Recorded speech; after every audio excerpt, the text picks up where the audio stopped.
right, so we're gonna start off with Deshaun Watson. All right, man. What's up, man? How's everybody doing? Everybody's good. Some interesting news. Deshaun Watson only given 6 games. 6. Now, Corey just said they're going to appeal the NFL, which is necessary, and they were going to anyway. The interesting thing, though, I don't think a lot of people knew, but the process has changed, and this was done by a third-party arbitrator who was a judge. And has anybody read the 15 pages? I don't have that kind of time. I did read some of the screenshots of highlights of it that got posted online, and some of that was wildly inconsistent, is I guess how I would put it. I mean, I've heard that she clearly thought that he wasn't telling the truth.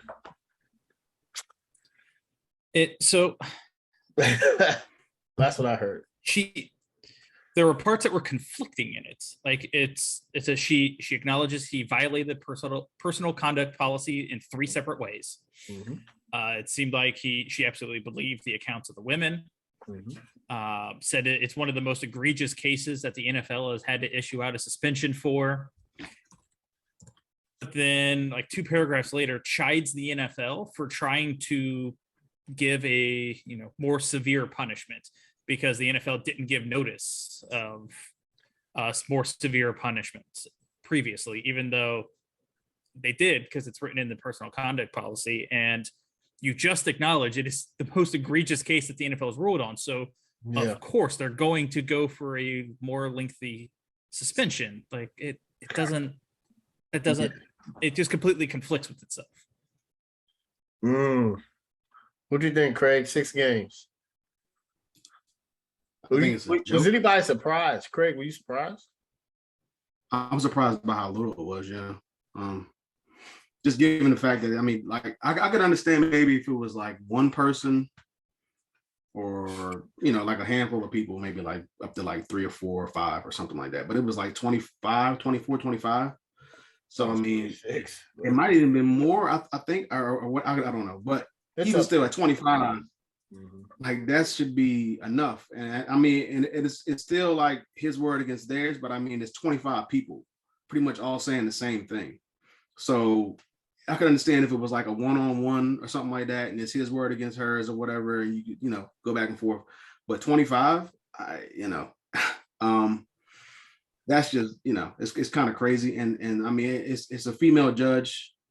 So I kind of thought maybe with her, coming down with the ruling or being part of the ruling, it was going to be way more. But I mean, 6 games, that's a joke to me. And I mean, I do commend the NFL because they had to go back and they had to appeal this because the optics look bad. Very for one bad. thing. I mean, even though it really wasn't on their end, but I mean, it's kind of part of their. I mean, it's the whole process, and it's the NFL. I mean, he's part of the NFL, so it just looks bad from that point. And then, like, obviously, you're dealing with women, and you want women to be a part of the NFL, or at least be fans and enjoy the NFL and be welcome, basically. And you've got that going on, and it just doesn't look good. So they had to come out and they had to appeal it, which I'm glad that they did because, playing football is it's not a right.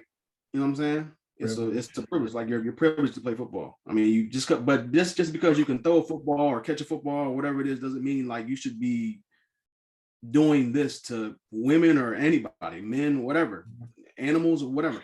So I mean, the fact that this happened, it's a bad look. But I like it. I mean, maybe the NFL's turning the page on this because I think you put out the text message of but previous suspensions that happened, and I was looking it up on Wikipedia or I Googled it or whatever it is, and then you got like Calvin Ridley suspended for a year, Fontez Burford Perfect.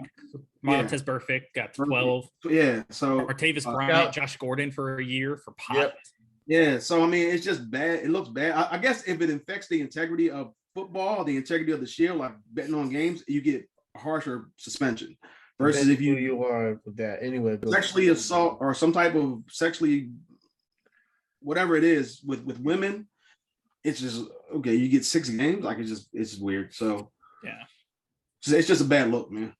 But I think if they can get away, not get away, if they can come back from this and actually get him to, because I know the NFL, from what I've been hearing or whatever, they said it on ESPN, whatever it is, NFL Live, I think. They said that the NFL wanted a year, at least a year. Yeah, so maybe they'll push back on this, and maybe they'll at least get at minimum a year suspension.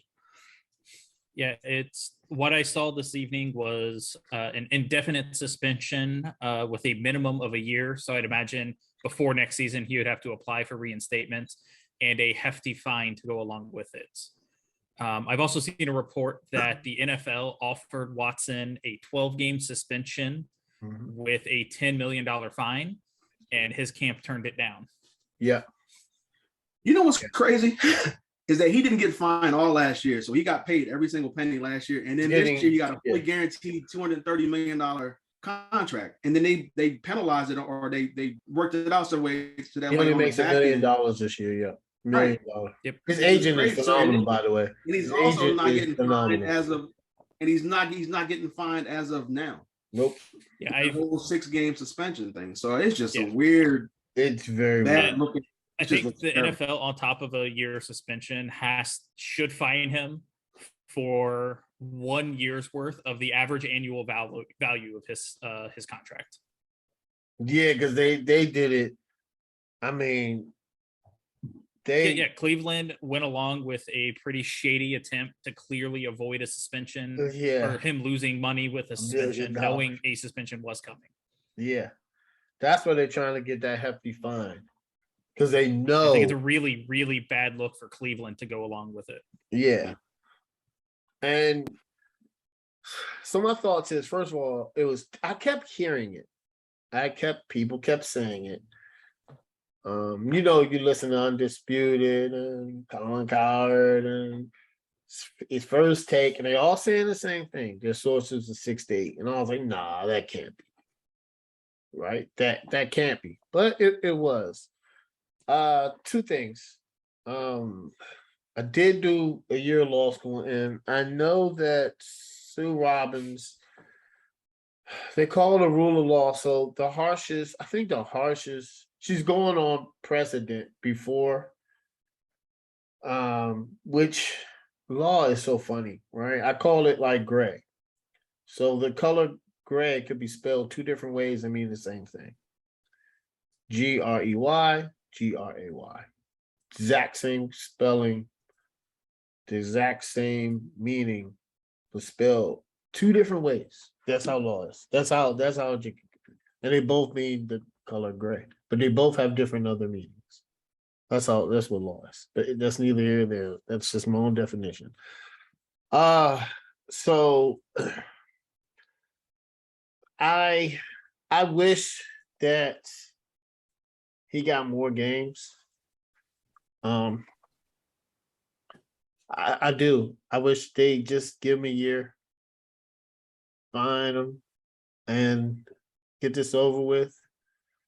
But now they're saying, even if the NFL appeals it, they're going to take it to federal court, and it's going to take some time for him to actually start his suspension. That's what I heard. So I don't know. Is it going to be something different?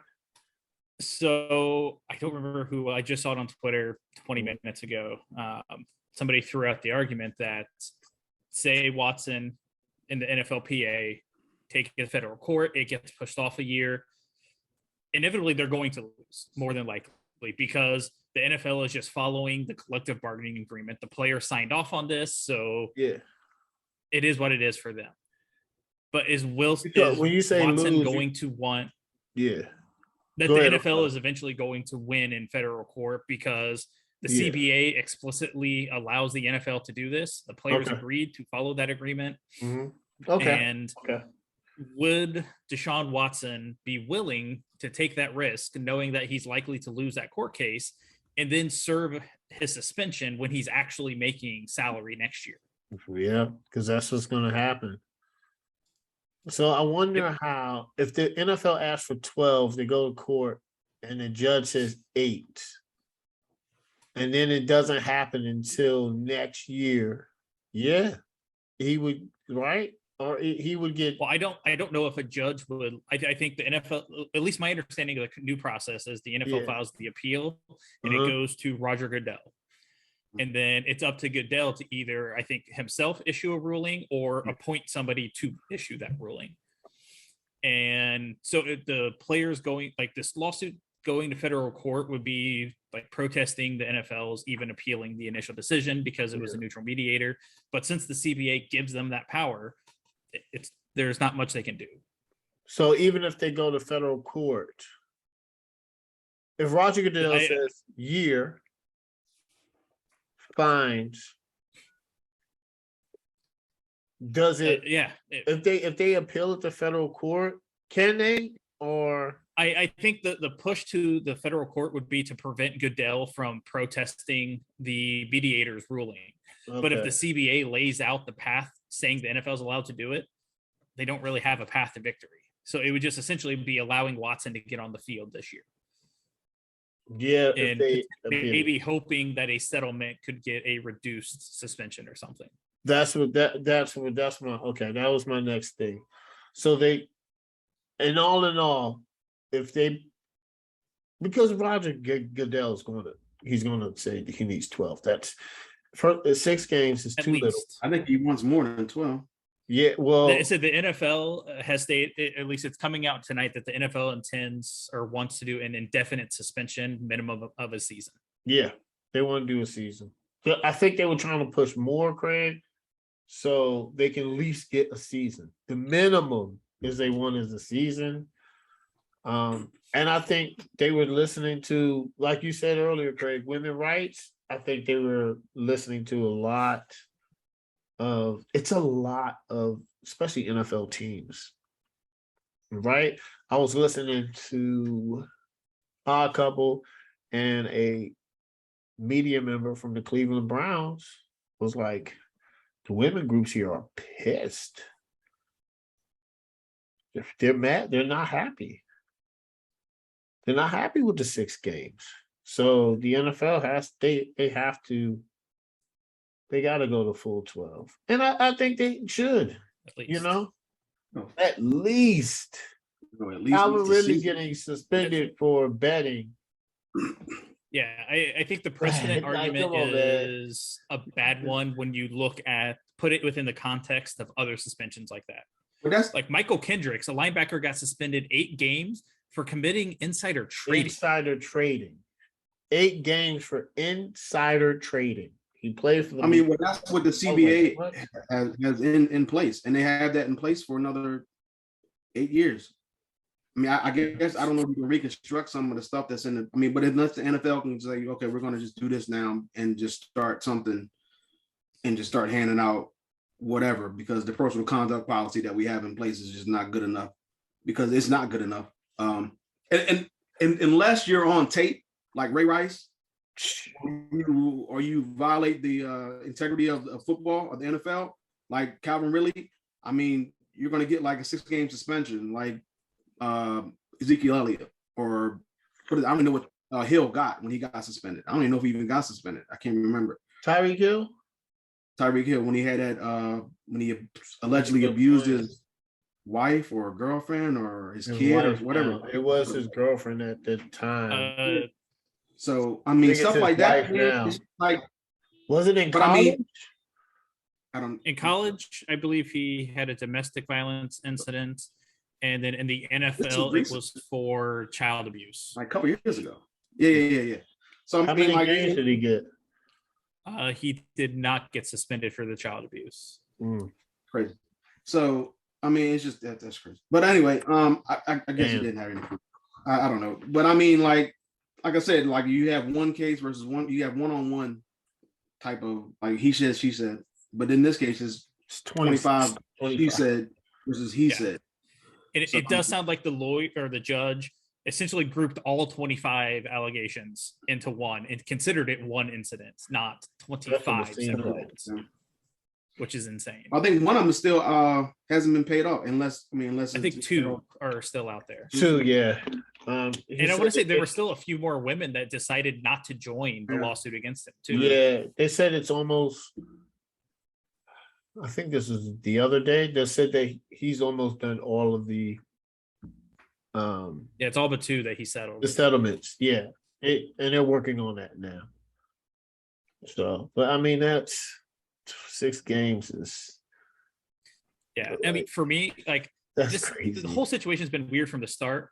I'm kind of personally wondering when the Houston Texans knew about his behavior, because they're getting sued from too. the start thought it was weird that a lawyer that was a family friend of the owners suddenly got a hold of this case right after he demands a trade. I wonder if the organization knew about his behavior and then fed the women to that lawyer and stopped covering for him once he demanded a trade. I believe so, because they have been considered, they have been sued as well. So and at which point I think the NFL has to investigate, because if the Texans knew about all of this and kept it secret to protect Deshaun Watson, like they should be facing consequences just like the Dolphins are for all of that. I wish, but the Dolphins kind of got a slap on the wrist. But that's a whole nother segment. The whole other segment, man. That's a whole other segment. You know, and he still denies it, but it's like, okay, come on, man. You know, I mean, for me, once it came out, he's like Flores was telling the truth. Court. Yeah. Yeah. But once it came out in court that Watson acknowledged that at least one of the women was like crying when he left because of the encounter, like that's it. Like that's an acknowledgement of guilt for me. He should. I mean, unless he's just complete clueless and didn't think he did anything wrong, which would be absolutely insane and concerning on its own. Like he did. I mean, this is a red flag. 26 women. Anytime you have, I don't know, 50 total, yeah, masseuses, you know, it's just very different, because NFL players, there's a lot of smoke there, are like, they found that odd, right? He's going to professional athletes on the whole, like, yeah, it's not going to professional. Like they're first of all, the organization hooks you up with somebody that's a professional. 2, you have people like Aaron Donald has his own specific one person. It's kind of like a chef. You're not going to keep, right? You're gonna have one chef. You're not gonna have 50 different chefs. You're gonna have one chef. You know, one chef. Most professional athletes at that stature are gonna have their person, and they're gonna bring that one person with them everywhere. Yes. Yep. You're not gonna have 50 different people, and they're not looking for them on Instagram. To be honest, they're going to a professional. Now, listen, I'm not knocking Instagram. I'm not saying professionals on Instagram. We're on Instagram. I'm just saying I've heard this from other athletes, where even if they do have a massage therapist on Instagram, it's 1, maybe 2, not 50 plus. It's just odd. And then you hear the report. A lot of smoke there. Yeah, it's like, it's real creepy. So anyway, NFL, do better, man. Do better, NFL, please. I mean, I guess to Goodell's credit, the NFL is trying to do better. The 6 games wasn't there. It was the mediator. It wasn't. And I think the NFL appealing and pushing a tougher suspension is a step in the right direction for the league in handling these types of incidents. All right. On a lighter note. NFL, yes, NFL training camp breakdowns. This is a very interesting part of the year because it's a lot of work, but it's great because it's going to be fantasy drafts. Greg's already started, but ours is the 28th. And this time of year is hot, but training camp starts, and the next thing you know, it's going to be Labor Day and NFL season, NBA season, and it's going to be probably a really good 8 months of action on top of action, and I'm gonna love it. So this is our second season doing the NFL predictions, maybe our third. I don't know. But we're gonna start off with the Super Bowl champs. I do like what the NFL did. Most, like 90% of teams, started at the same time. I love that. Whereas it used to be a little different. I think the Hall of Fame game, I think the Raiders started a little earlier than everybody else, but the Jacksonville started on the 24th or 26th. So, but we're gonna start with the LA Rams. LA Rams, we're gonna, talk about the coach a little bit, the offense, defense, and what we think the overall prediction is gonna be. So I'm gonna start off. Yeah, Craig, you did that last. No, I was looking at something. Drafting, guys. Telling you. Yo, I'm trying. Wait till August, wait till August 31st when we film. Craig's gonna be in the zone. But all right, so LA Rams, right? We got Sean McVay. Sean McVay, he's just coming off a Super Bowl. They're on the high right now. He's considered one of the best young coaches. All his NFL coaches get picked to be, all his offensive minded coaches get picked to be head coaches. He is, I don't say the offensive guru, genius. So only thing for him is can he win back to back? That's it. A lot of pressure, but I don't know if you really call that pressure. They've won, so the offense, Matthew Stafford. Let's see what he can do. He's back in the same offense again, right? And this is his second season. Last season he threw a lot of interceptions. I believe he led the league in interceptions. Hopefully he throws more interceptions, takes a man in offense.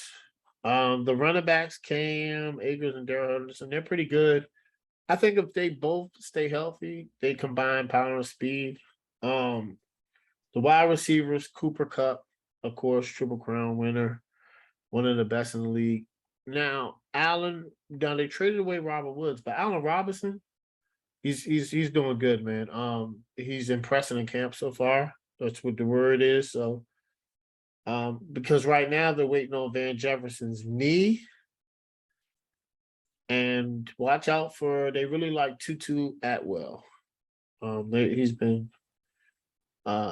getting more on the third spot. Tyler Higbee, he's a solid tight end. He's gonna probably have another good year. Now the offensive line, that's a little work in progress. Andrew Whitworth retired at left tackle, so they got Joe Noteboom. I don't know. He's got a huge job because it's going to be protecting Matthew Stafford. But the funny thing about the Rams is they always have a makeshift O-line. Their O-line is never considered a great O-line. It's, it kind of seems like they piece it together every year. Defense, Aaron Donald, they re-signed him as they should. He's considered the best player in football. I don't know if that's even up for debate. And he kind of made the play in the Super Bowl. So, right now they're saying watch out for the edge rushers. Yes, we are going to determine edge rushers from off-ball linebackers. Edge rushers, Leonard Floor is doing pretty good. He's solidified on that side, but right now they say Terrell Lewis is making some noise because they're looking for that starting spot. It was Von Miller who they made a trade for. Off-ball linebacker, they added Bobby Wagner. I mean, he's to me, he's a first ballot Hall of Famer, and he's going to fit perfectly in that offense, especially with Aaron Donald up front, right? And they have now in the corners, they got Jalen Ramsey. Jalen Ramsey's pretty good, but right now he's not practicing because he's coming off shoulder surgery. So I think he'll be fine, but let's, you start, as we all know, the NFL, man, that time window, you get that good 6 years, and then the injuries start, piling up. So let's see if he's good to go. Right now, shout out to Kobe Durant. I saw him on the Pivot podcast. He's actually doing really well in camp. He is from South Carolina State University, which is HBCU. It's the same university Darius Leonard went to. Shout out. He's turning heads in camp. The safeties are like Taylor Rapp, Jordan Fuller. They'll be back. Hopefully Fuller can do better. I think Taylor Rapp is a vet. So, but when you have Aaron Donald and Jalen Ramsey and Bobby Wagner, they kind of set the tone for the defense, so they'll be good. Overall, Rams won the Super Bowl. They put together a Super Bowl team. F them picks. They brought back everybody, and now they also added Allen Robinson and Bobby Wagner. Their line is still a little shaky, but I think the NFC is weak, and I think they're gonna go 13-4. All right, Corey, LA Rams. Yeah, when it comes to the Rams, and McVay, as you say, he's established himself as one of the best young coaches in the NFL, and I think just the fact that teams are constantly poaching his staff says how well he's regarded around the NFL, and I think he's kind of, with the Super Bowl win, established himself alongside Andy Reid and some of those guys as being like the top tier of coaches in the league. Offensively, you still got Stafford. Presumably he'll have recovered from the shoulder injury that was kind of hindering him through the second half of last year. And you have Cooper Kupp back, which the dude was just a beast last year, and their chemistry right off the bat like that was insane. So I'm excited to see them in year 2.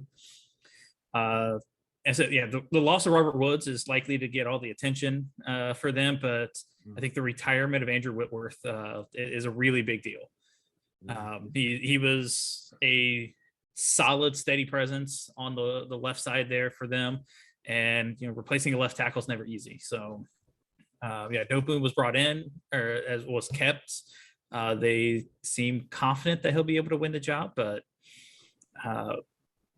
we'll see. I did like the Allen Robinson signing. Not sure where they found the salary cap for that, but they seem to make it work all the time. Made up. And I also think Cam Akers having another year removed from that Achilles injury will, or another offseason to recover and everything, could be a real big deal for that Rams offense. Because even if the line struggles a little bit, if Stafford and them can lean on the running game a little bit more. Defensively, again, they lost Von Miller. Wasn't there long, but had a very noticeable presence in that playoff run.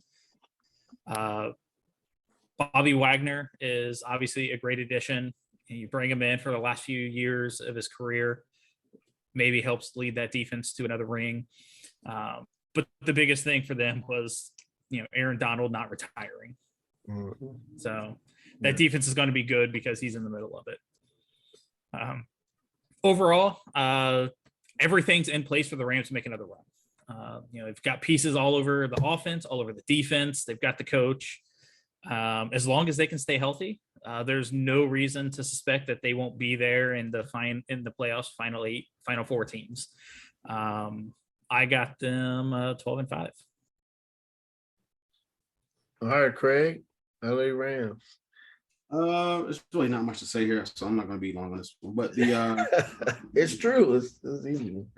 especially when you start with the champs. So, obviously the coach Sean McVay's still one of the young guns out there, and like Corey said, a lot of people just poach off his coaching staff or his coaching tree. So, he's really good offensive mind. He's 55-26 as a coach, 7-3 in the playoffs, 1-1 in Super Bowls. They went out last year and they pretty much got all the pieces that they need, and they made a run. So I mean, just like you said, they don't like picks. So I mean, they have a team to contend. He's probably a top 2, top 3 coach in the NFL right now.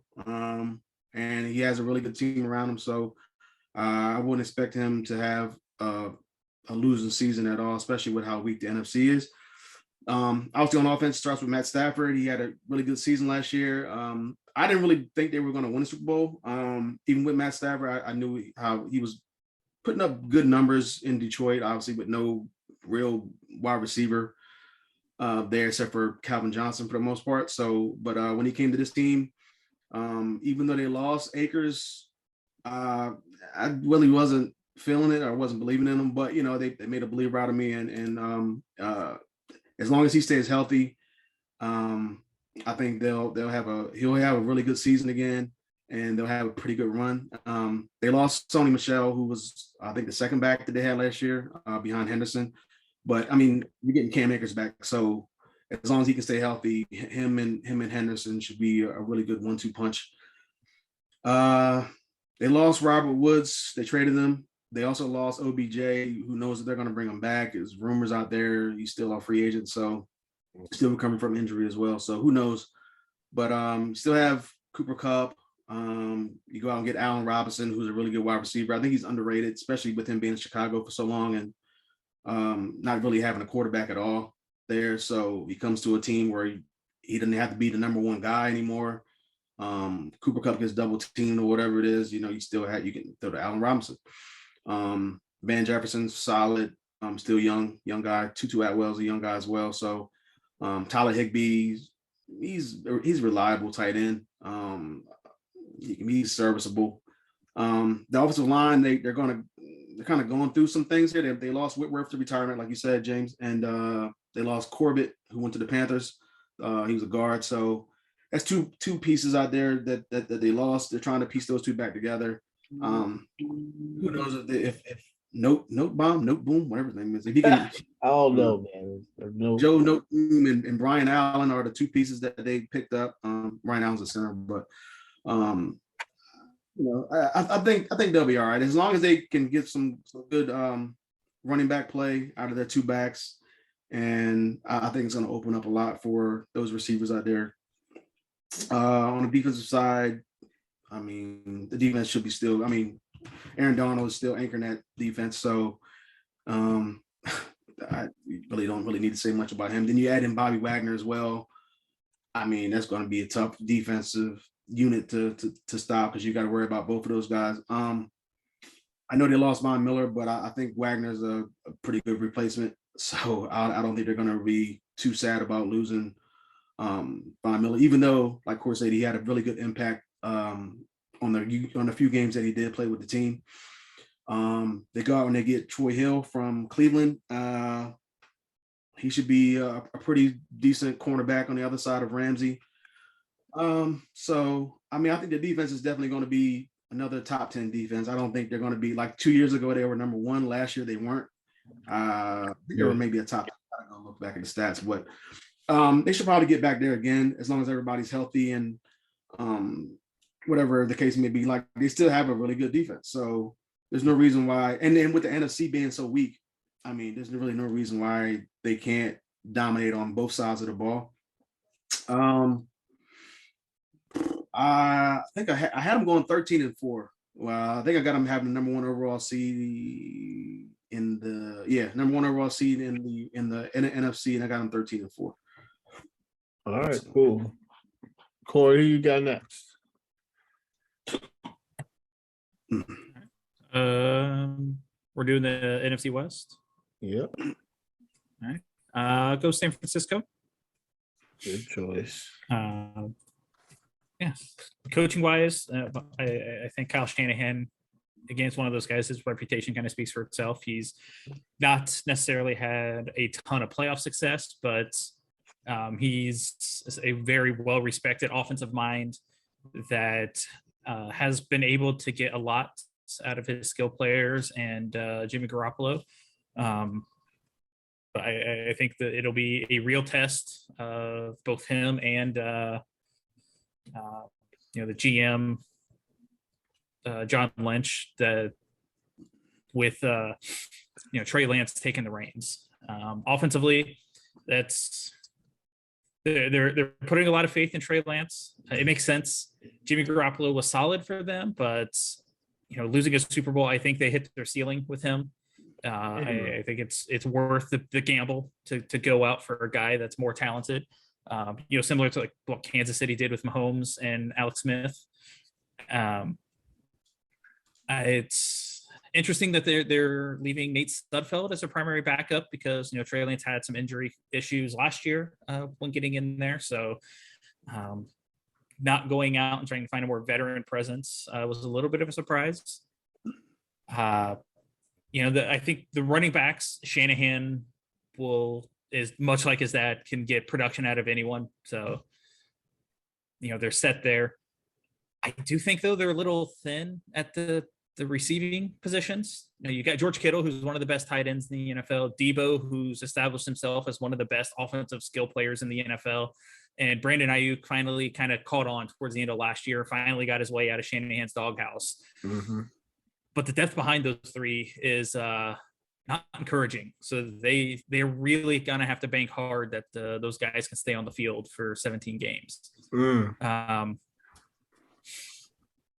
We'll see. They've got great bookend tackles. We'll see if the interior O-line can help. With Mac retiring and having to do some reshuffling there along the interior line. They're gonna have to step it up to keep Trey Lance clean.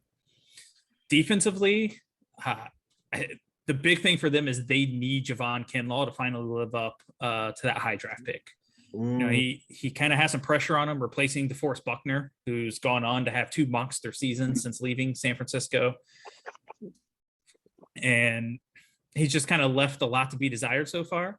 But if this team wants to make a playoff push, they're going to need Kinlaw to take that step. Their linebackers are good.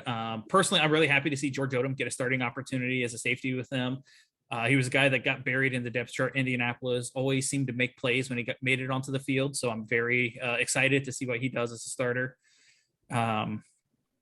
Overall, I think San Francisco should be right back in the mix to make the playoffs. I think their defense is going to have to step up and help carry them, especially a little early on, as that offense tries to find its rhythm with Trey Lance taking over the starting role. In my initial going through picking all the games, I had them at 11-5. I think that might be a little optimistic, but I'm still going to go. All right. I missed the game, didn't I? Yeah. Yeah. It's all right. I'm going to say 10-7. Because I think they may struggle out of the gate a little bit with all the changes. Okay. Craig, 49ers. All right. Well, the coach, he's a good regular season coach. Maybe because he had Jimmy Garoppolo. Everybody put a lot of stock in Jimmy Garoppolo, but the playoffs he struggled. But I think now that they're going to turn the reins over to Trey Lance, I think it may be more beneficial for him, hopefully. But I do think Kyle Shanahan is a really good coach, or not a really good coach. He's a good coach. But it's going to be interesting to see how this season pans out compared to last season with a second-year quarterback who didn't really play at all for the most part last year. A couple of gadget plays here and there or whatever, but or a couple snaps here and there as well. But it wasn't really much. So I want to see what happens with this team when they take the next step forward, especially with the down NFC. So, but on the offensive side, like I said, you got Trey Lance now versus taking over for Jimmy Garoppolo. I'm kind of really waiting to see what happens with Jimmy Garoppolo because I don't think you really want to go into the season with Jimmy Garoppolo on your roster. with Trey Lance probably looking over his shoulder, possibly being a young quarterback like that. So not too many teams left out there that he could go to. I guess maybe this whole Cleveland thing, who knows? I mean, that's definitely probably the main team that he could go to. But with that whole thing looming, who knows what that situation is going to be? But I mean, that's one team he could go to. I know they're not going to trade him to Seattle, but I want to see what happens with Trey Lance this year. We saw what happened with the other quarterbacks that got a chance to start. The other 4 quarterbacks. Was it 5? 4. So I want to see what happens with him. That he sat, like Corey said, with Patrick Mahomes. See if he can come out and actually have a really good season after watching what happened last year and watch the team go to the playoffs, go to the NFC Championship game actually. So the ball's in his court now to see exactly what he can do. They lost. I mean, their running backs are just all over the place. They have like 4 running backs, 3 or 4 running backs. So you never know who's really the main guy. But Elijah Mitchell is the main guy, but who knows? They have so many, like the Patriots or something. So they did lose Mostert, who I thought was decent when he was there, but he was always hurt. So it's really not a big loss. I don't think they're going to really miss him as long as Mitchell and Sermon and Wilson, they got a 3-headed monster there. But I think Mitchell was probably the main guy with lean on. The running back or the wide receivers, like Corey said, are just they're not there. I don't know why they didn't try.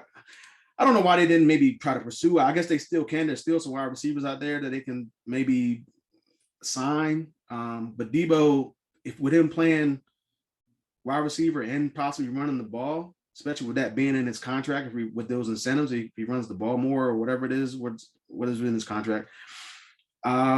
If he gets hurt, I mean, you're leaning on Brandon Ayuk, who wasn't really there at all last year. Juwan Jennings is also up there as a number. I guess he's a number 3.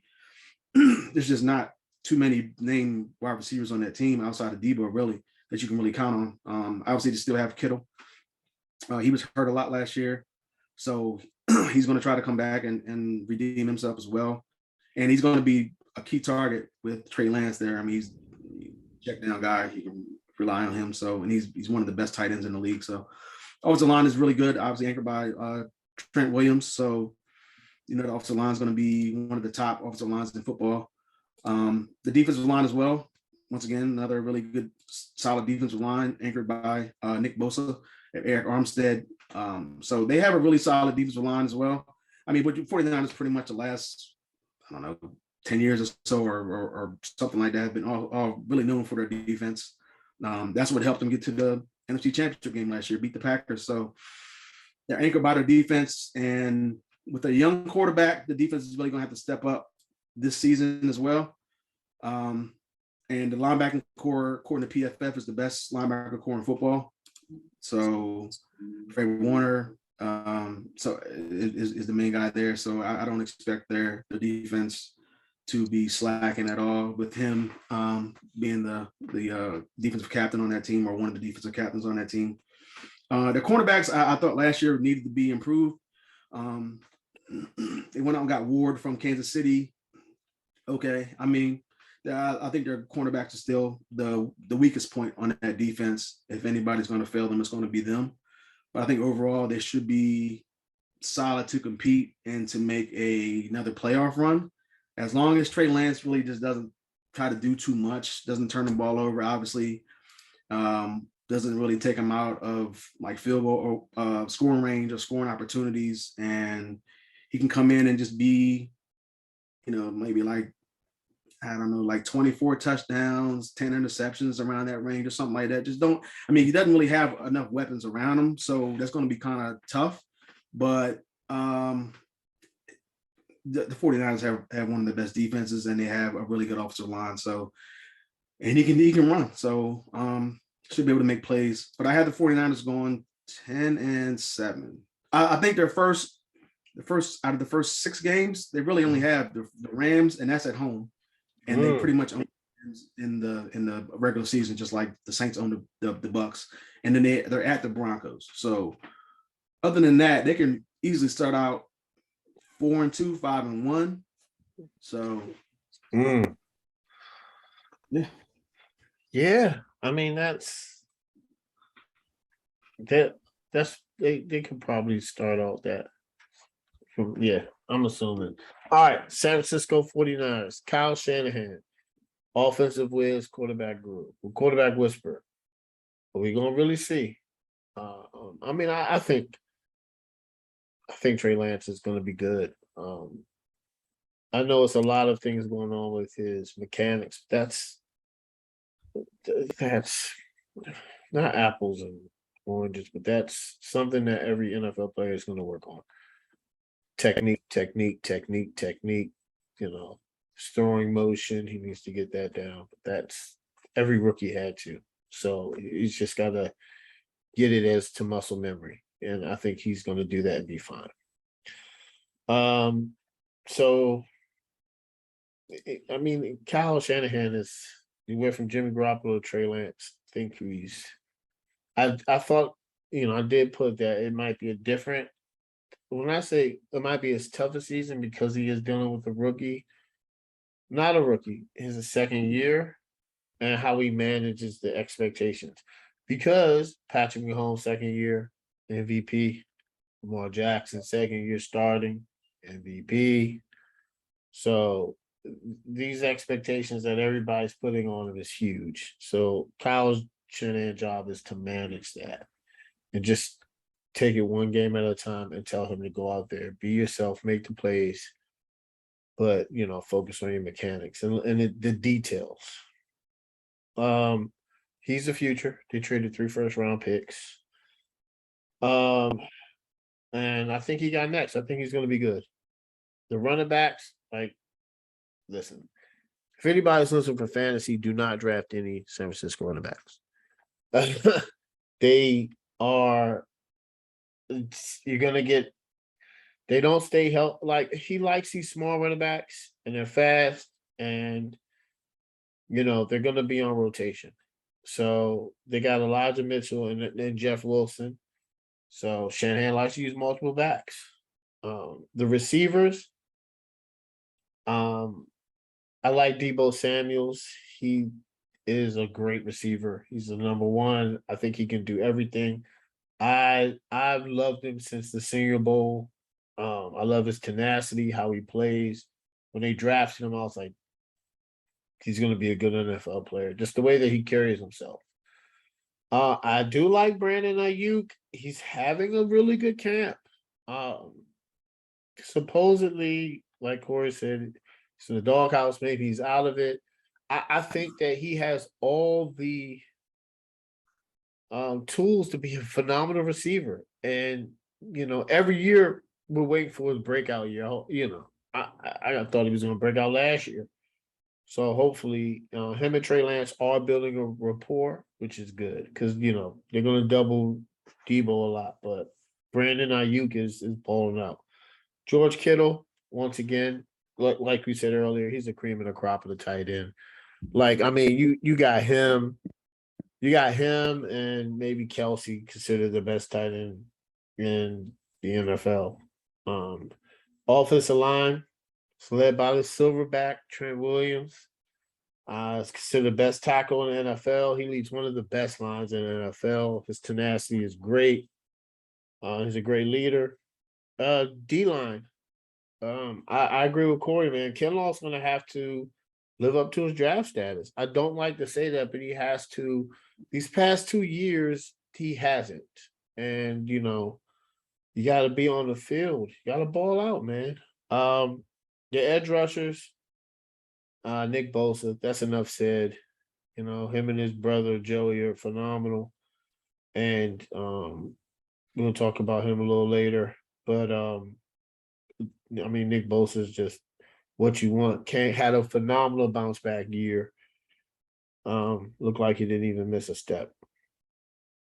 Off ball linebackers, Drake Kinlaw, Fred Warner are the prototypical linebacker that you want in these today's game. They're fast. They can cover sideline to sideline. They cover tight ends. They cover receivers. They can do whatever you need them to do. They're in the run game, so they're good. San Francisco defense is good. The cornerbacks, listen, Craig, you're exactly right. But when you have a phenomenal defensive line and edge rushers, your cornerbacks can be decent. They just have to be able to do their job for 4 seconds. That's it, literally. And then, that's the benefits of having a great D line. Like they have they have Armstead and Bosa and Kinlaw. And then you have Fred Warner's your like off-ball linebacker and Nick Bosa. Like that is a phenomenal front seven. So the cornerbacks I think are going to be all right. The safety are really good. They have Jimmy Ward, who I don't think gets enough credit. I think he's a solid starter and a good leader. The overall predictions, the 49ers did have some questions this offseason, right? Could Trey Lance fix his mechanics, which they are getting better in camp? Will Jimmy G be missed? I don't think so. But some people say, some people like him, but I don't know what he's going to look like without a team surrounded by him, but what quarterback will, right? So, I do have them making the playoffs because of who and what surrounds Trey Lance. He's just in a really good position. He has support from the front office. He has a great defense. And they're going to run the ball. That's one thing about San Francisco, whoever the quarterback is, they're going to run the ball. So, and he has good receivers and a good tight end. So, I got them going 11-6. I got them going 11-6. All right, Craig, I already know which team you're doing. Go ahead. I'm doing the Cardinals, man. You know what? I know it. Cliff Kingsbury keeps killing me, man. And that's your man. Go ahead. I gave him some praise last year, and then he just fell off a cliff. But Cliff Kingsbury, man, his team start out hot. His team start out really good, and then the back half of the season or whatever, they just take a nosedive, and they just either back like they did last year. They backed into the playoffs. I don't know if that. I mean, this year with this year with D-Hop being suspended for the first six games, it's going to be even tougher for him to start out with a hot start.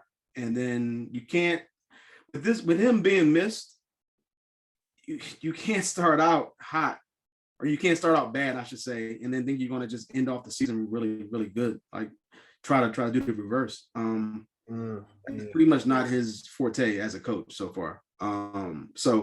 And they lost some pieces on both sides, and I'm not really sure what's going to happen with this team.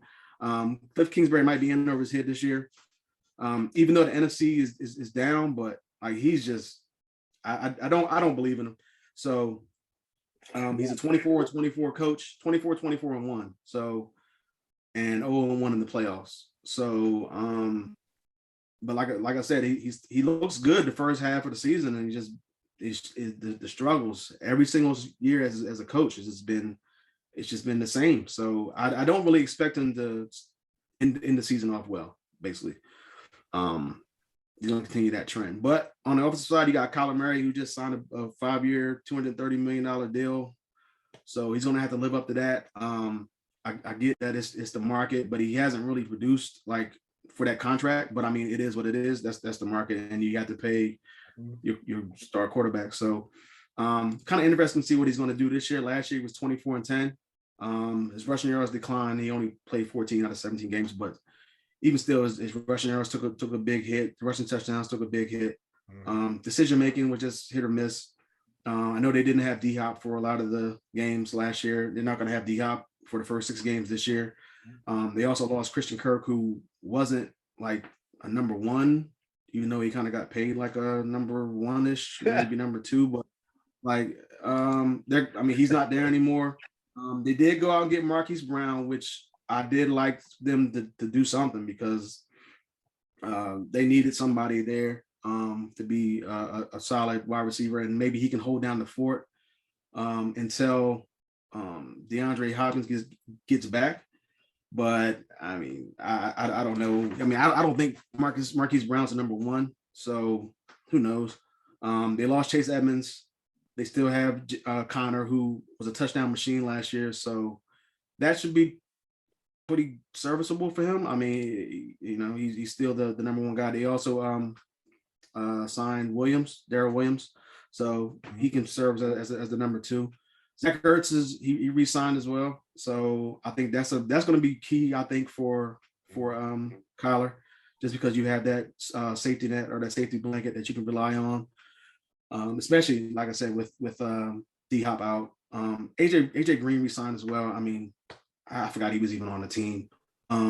So I don't even know how much left he has in the tank anymore. With all the injuries that he's been through, but the offensive line is mediocre. I'm looking at PFF right now, and they got him 25th. So I really don't see much there. On the defensive side, I mean, losing Chandler Jones, Jordan Hicks, Jordan Phillips, like this is going to be tough. The defense was 11th last year in total yards given up, so that was good. But without some of these key guys coming back, I just don't. I don't know what they can. I don't know. They also lost Corey Peters, so that's some key pieces on defense. And I think I don't know, man. It's gonna be tough for them to actually go into this season and recover from that. And they also lost Malcolm Butler, who I'm about to get. They lost so many key, like decent piece, like name guys on the defensive side that was 11th last year. And I think they were like in the top 10 in takeaways. So they didn't really address the cornerbacks. Just looking at PFF, they got them 27th in secondary, 30th in the linebackers, and 27th in the defensive line. So, I don't really see high hopes for this team. Kyle's going to have to pull off a remarkable, like he's going to have to at least get 30 touchdowns passing in order to keep this team afloat and just to make something happen. I initially had him at 9-8. I can't even give him that. I don't think. I got to change it to 7-10. I don't believe in this team. I just think they have too many pieces.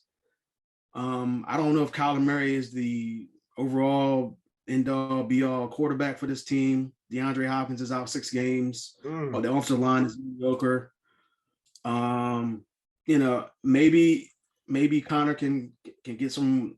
What, he had 15 rushing touchdowns last year. Maybe he can do that again. They're gonna need him to do something. But yeah, 7-10. Oh man, I don't have them that.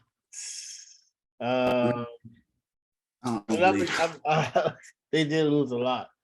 I might change it, but I don't know. Coach Cliff Kingsbury, he got an extension. They believe in him, even though his team since college tail off at the end of the season. So the Cardinals have gotten better each season. So they got better each season, but I think they're gonna do good this season. Offense, quarterback Kyler Murray signed a new contract, a bit of controversy in there, which was odd. Study clause. That's anyway. Now they took it out. That just lets me know their organization they leaked it, got bad press, took it out. They should have just never. Anyway, that's neither here or there, man. It's just ridiculous. So I think Murray's still a dynamic quarterback, even though he's just like his coach. But I'm not gonna lie, I would like to have him on my team. But of course we're in quarterback purgatory. But we're not at the Commanders yet, so I think he'll build on the success. The running backs, James Conner, he's good. Can he stay healthy? He thrived in that system. But I do like the addition of Darrell Williams. I think he adds depth and championship experience. Wide receivers, it's gonna hurt, man. DeAndre Hopkins is going to hurt. 6 games is going to be tough for them. But they do have Hollywood Brown. He was added on draft night. AJ Green, I think him and Murray need to build a better relationship. So hopefully they have. I do like Zach Ertz as tight end. I think it's a full off season. I think he's a good tight end. The O-line, they do have a lot of returning starters, but like Craig said, Will Hernandez coming from the Giants, he wasn't a good guard, and they're asking them to protect Kyler Murray, so they got their jobs. It's a handful, right? The D-line is held down by Rashad Lewis, but he definitely needs to improve from last year. The edge rushers, you got J.J. Watt, but he hasn't been able to stay healthy. He's one of the best, first ballot, one of the best edge rushers we'll ever see, but he's in his 12th season. Now their linebackers, off-ball linebackers, I do like Zach Collins and Isaiah Simmons. The question is, can they put it together on the field? Because they both were drafted high in that defense, but they haven't shown it on the field yet. So they need to make an impact this year. The cornerbacks, Byron Murphy Jr., Mark Wilson, are young. Cardinals have a really young defense. Really young team. So we'll see. In the back half of the defense, they got Buda Baker, as we know, veterans. But right now in camp, they're letting the other safety, Jalen Thompson, quarterback the defense and call plays. So we'll see how that works out. Overall prediction, the Cardinals are young. They proved each year with Kingsbury and Collar. They have, it's a fact. I think they get better this year. I think they make the playoffs. I just think the NFC is weak. I think the NFC is very weak, man. You might get if they're not in the playoffs, they're going to be fighting for a playoff spot. I just think that's just me. I think that the NFC is weak, man. I don't think there's no other quarterbacks, no other teams. But this is just I got to put it on paper and see. But all right, Corey, what you got for the Cardinals? All right, only one. I think Cliff Kingsbury should be on the hot seat. I know they just gave him a new deal. He's coming back. They're running it back with him, but that James just touched on it. The NFC is wide open and playoffs, period.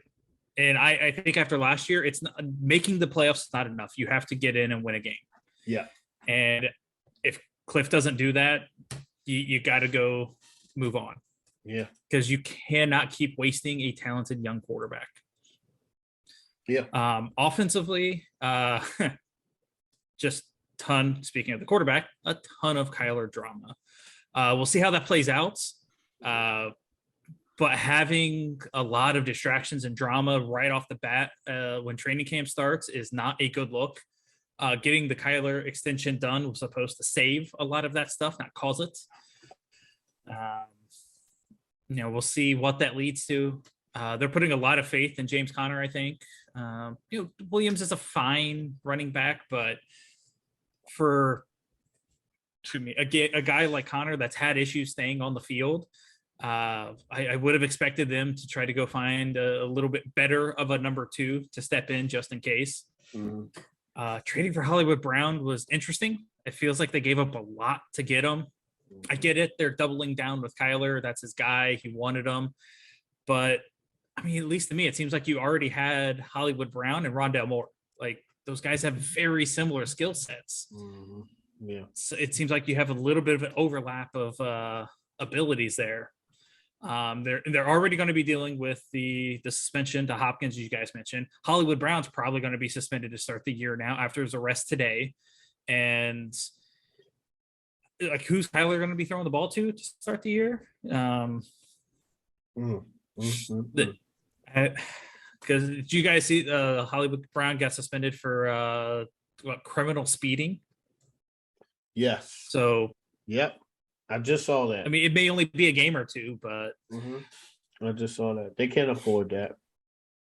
no, they really can't. Defensively, like losing Chandler Jones hurts. Losing some of the pieces they did. Did you guys touch on? We'll see what JJ Watt has left. He was still insanely productive on the field last year, but he wasn't on the field at the end of last year again. But sucks because he's a fun player to watch. He's a great human being. But it's his time's winding down, unfortunately. Buda Baker is a ton of fun to watch as a player. But they, as James kind of touched on, they're going to need a lot of young guys to step up and make some major contributions early, like Isaiah Simmons, Myjai Sanders, and Zaven Collins. Overall, again, I think Cliff's coaching for his job. The Kyler situation right now is already a mess. I think it raises serious questions about his leadership and his maturity, because as a team, you shouldn't have to financially encourage your quarterback to do his job. Like, studying film is part of being a professional football player and more importantly, an NFL quarterback. If he's not willing to put in that work, that is a huge red flag. So you have that, you have multiple potential suspensions. If they've banked on having hot starts, if they struggle out of the gate at all, I think things could snowball in a hurry on them. If they had if Kyler was a stronger presence in that locker room, because I've heard rumors that Larry Fitzgerald's completely stepping away from the franchise has something to do with Kyler Murray and him clashing. And if you don't get along with a guy like Larry Fitzgerald, that too feels like a bit of a red flag. The Cardinals are betting it all on Kyler's talent, though. I'm just not sure Cliff Kingsbury is the guy to get the most out of that talent. I'm going to say 9-8, but I could honestly see the season going worse, because if things start compounding early, I don't think Kingsbury or potentially Kyler at this point in his career are in a position to be able to right that ship. So I will be a little bit surprised if Cliff Kingsbury is the head coach of this team next season. Well, we got the Seattle Seahawks. Listen, I'm gonna start out with these. We do have some subscribers that are Seahawks fans. Shout out to y'all, but I'm just being honest. Okay, I'm being honest here, guys. Trust me, I'm a Commanders fan.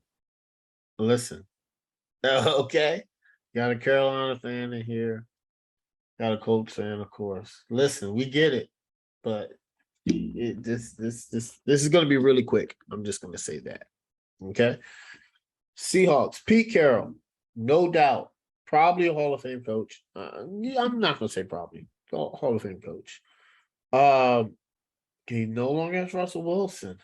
And I think, NFL teams don't like to call it a rebuild, right? But they're rebuilding. And he's 71. It's just tough on him, but, I think it's going to be a long season. And Seahawks fans, y'all deserve to give them time. They were good for a really long time. They've been to some Super Bowls. They won a Super Bowl. You got to give them some time now. This happens to everybody, guys. So don't go booing them. They've made some quality moves. So offense is, I never thought I would say this in my lifetime, but Russell Wilson is no longer the quarterback. I thought he was. When rumblings started happening last year, I started thinking about it. But then this year kind of solidified the deal. Now they traded for Drew Lock.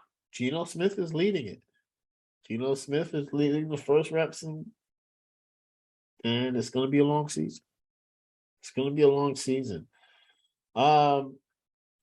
Unfortunately, it's another pro that I liked, Chris Carson. He retired early from a neck injury. I really liked him as a running back.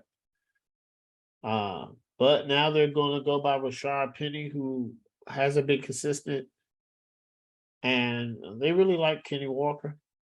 Because the Seahawks are definitely going to need to rely on the run game. Shout out to now what they really do have going for them is they have their wide receiver core phenomenal. They got DK Metcalf, who they just paid. Deservingly so. I think it's the market. He's young. And they have Tyler Lockett, who could be a better overall receiver than DK. And that's hard to say for some receivers. I mean, this is a really good receiving core. And then you got tight end Noah Fant, who just got upgraded. I think he's an upgrade from Will Dissy, but Will Dissy's also a good tight end too, solid. So, the offensive line is rebuilding, but Charles Cross is the first round pick, great pick, and I think he's going to be able to, start leading it going forward. D-line, Shelby Harris. Shout out to the Bronco fan, Joe. He says Shelby Harris is a good starter, good pro. He's going to get some shine in his defense. The edge rushers, Daryl Taylor and Uniche, they're unknown, so they got to make a name for themselves. So hopefully they can pile up sacks, but it's. This team is young and they're rebuilding. So, the off-ball linebackers, they lost Bobby Wagner. They got Jordan Brooks and Cody Barton. This is the time that they need to make themselves into household names. They're starting. And the cornerbacks, Trey Brown is out. You got Sidney Jones, who came from the Eagles. Hopefully they can hold it down. And then now the safeties are great. You got Jamal Adams and then Quandre Diggs. So that's interesting that the backside of your defense is the best, and they're going to get a lot of tackles, which isn't good. Safety should not be getting a ton of tackles unless you're used specifically for that. Your safety shouldn't be having all those tackles. Your D tackles and linebackers should. Overall prediction, Seahawks gonna have a long season. 12 fans, please give them time. They're rebuilding. They're in a tough division. It's gonna be a long season. And they're gonna be running for the number one pick. 4-13. Okay. Corey, Seahawks. I'm going to take even less time than you did. They're going to be bad. Not sure what they're doing at quarterback. Feels like they should have gotten a lot more for a guy like Russell Wilson than what they did. Chris Carson's retired. They at least have 2 wide receivers, but not sure how they're going to get the football. Also, why is Tyler Lockett on this roster? I mean, he's pushing 30. He's a very talented wide receiver. Teams need talented wide receivers, and you're clearly rebuilding. Trading. Yeah, makes it. You gave DK Metcalf his extension, but if you're trading Russell Wilson, ship off Tyler Lockett too, get draft picks back for him, and feed it into your rebuild. It makes no sense why Lockett's still there. I don't really expect much more from the defense this year than what they produced last year. I do like what they did in the draft. So just let the kids play. Yeah. I think they're going to be competing for the number one pick. When picking games, turns out I picked them to go 1-16, and I would not be surprised if it happened because I don't think they're going to be very good.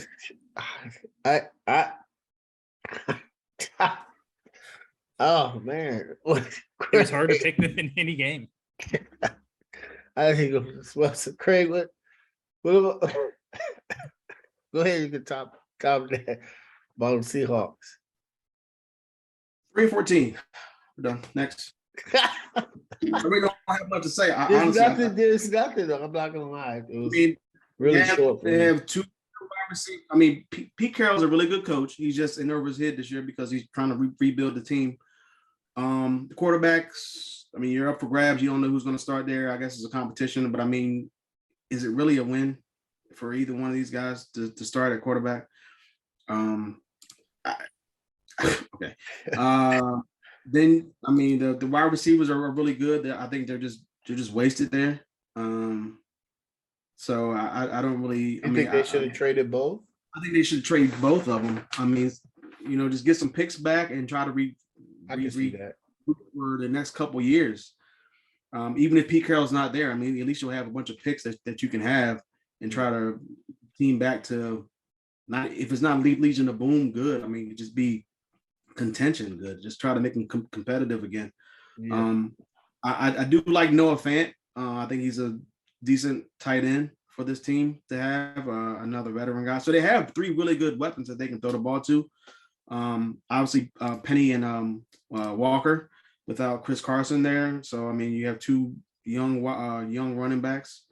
Penny just sometimes I mean, he can stay healthy too much. But I mean, Walker could be that breakout guy for this team. Yeah. Offensive line, defensive line.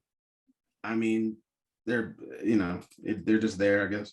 The linebackers for some reason on PFF had them number 8. I guess. I mean, I know they lost Bobby Wagner, but they said Jordan Brooks is a stunning star. Jordan Brooks is good, yeah. So they should be interesting there. Maybe that's like the biggest, at least on the defensive side, that's their biggest, their top group. So maybe they'll have an impact. Not the safeties. They had the safeties at 30, or they had the secondary at 30. So they said it's too much uncertainty there. So I mean, I obviously they have Adams and Diggs, but I mean, like I don't really believe in Adams anymore. So I don't know if anybody else does either. But I think he's overpaid. But Quandre Diggs, he re-signed, so there's that. But I think this team is just not going to be competitive enough to even do anything but try to compete for the top 1 or 2 spots for the draft next year. So I think they definitely need to be in that spot because there are 2 good quarterbacks coming out next year. Or there's more than 2, but the 2 top ones are going to be probably drafted 1 and 2. So I think 3-14 is what I have them at. And I don't really see any reason to change it unless I'm going lower to 2-15. But I think 3-14 is perfect. All right. Corey, the AFC West.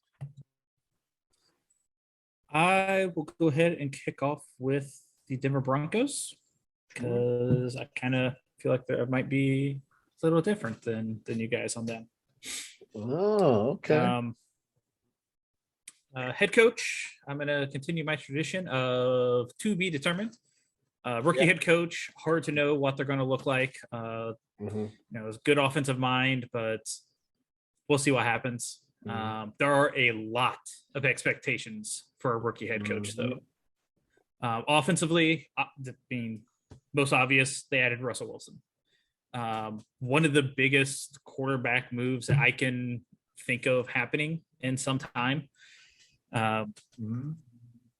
It felt like they didn't have to give up a ton to get a franchise quarterback at his age, too.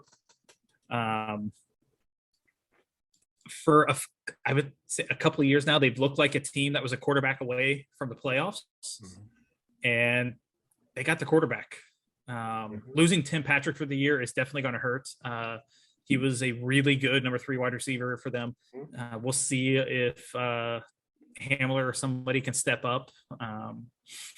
Him, Cleveland, someone, but they still have a great duo with Judy and Cortland Sutton. And I think Cortland Sutton when healthy is a legit number 1 wide receiver in the NFL. Another year off of his injury, I think will do wonders for him. And Javonte Williams and Melvin Gordon are a really good 1-2 punch. Fantasy wise, I don't know if I would touch either of those guys because it does sound like there's a good chance Denver will be committed to that timeshare for both of those guys. But it's a really good duo, and Wilson should provide a significant upgrade for that offense. Defensively, I would say the most notable move was the really large deal that they gave Randy Gregory. We'll see how that works out. You know, he had his struggles in Dallas, staying on the field and everything. So hopefully it works out for him, but you know, TBD on that as well. Their secondary is incredibly good.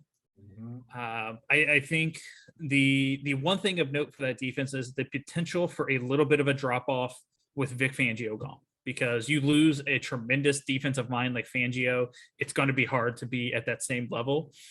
But you look at all over that defensive roster, it's really good. Overall, I think you got to watch out for the Broncos this year. We'll see how things mesh, how long it takes Wilson to settle into the offense and everything, and see just how that defense looks with a new defensive coach in there too. And I think the only thing that could potentially undermine them is if Hackett just falls on his face as a head coach. Because, you know, new quarterback, new coach, first-time coach, really tough division. But I really like them. I think they could end up winning the AFC West this year, and I got them at 12-5.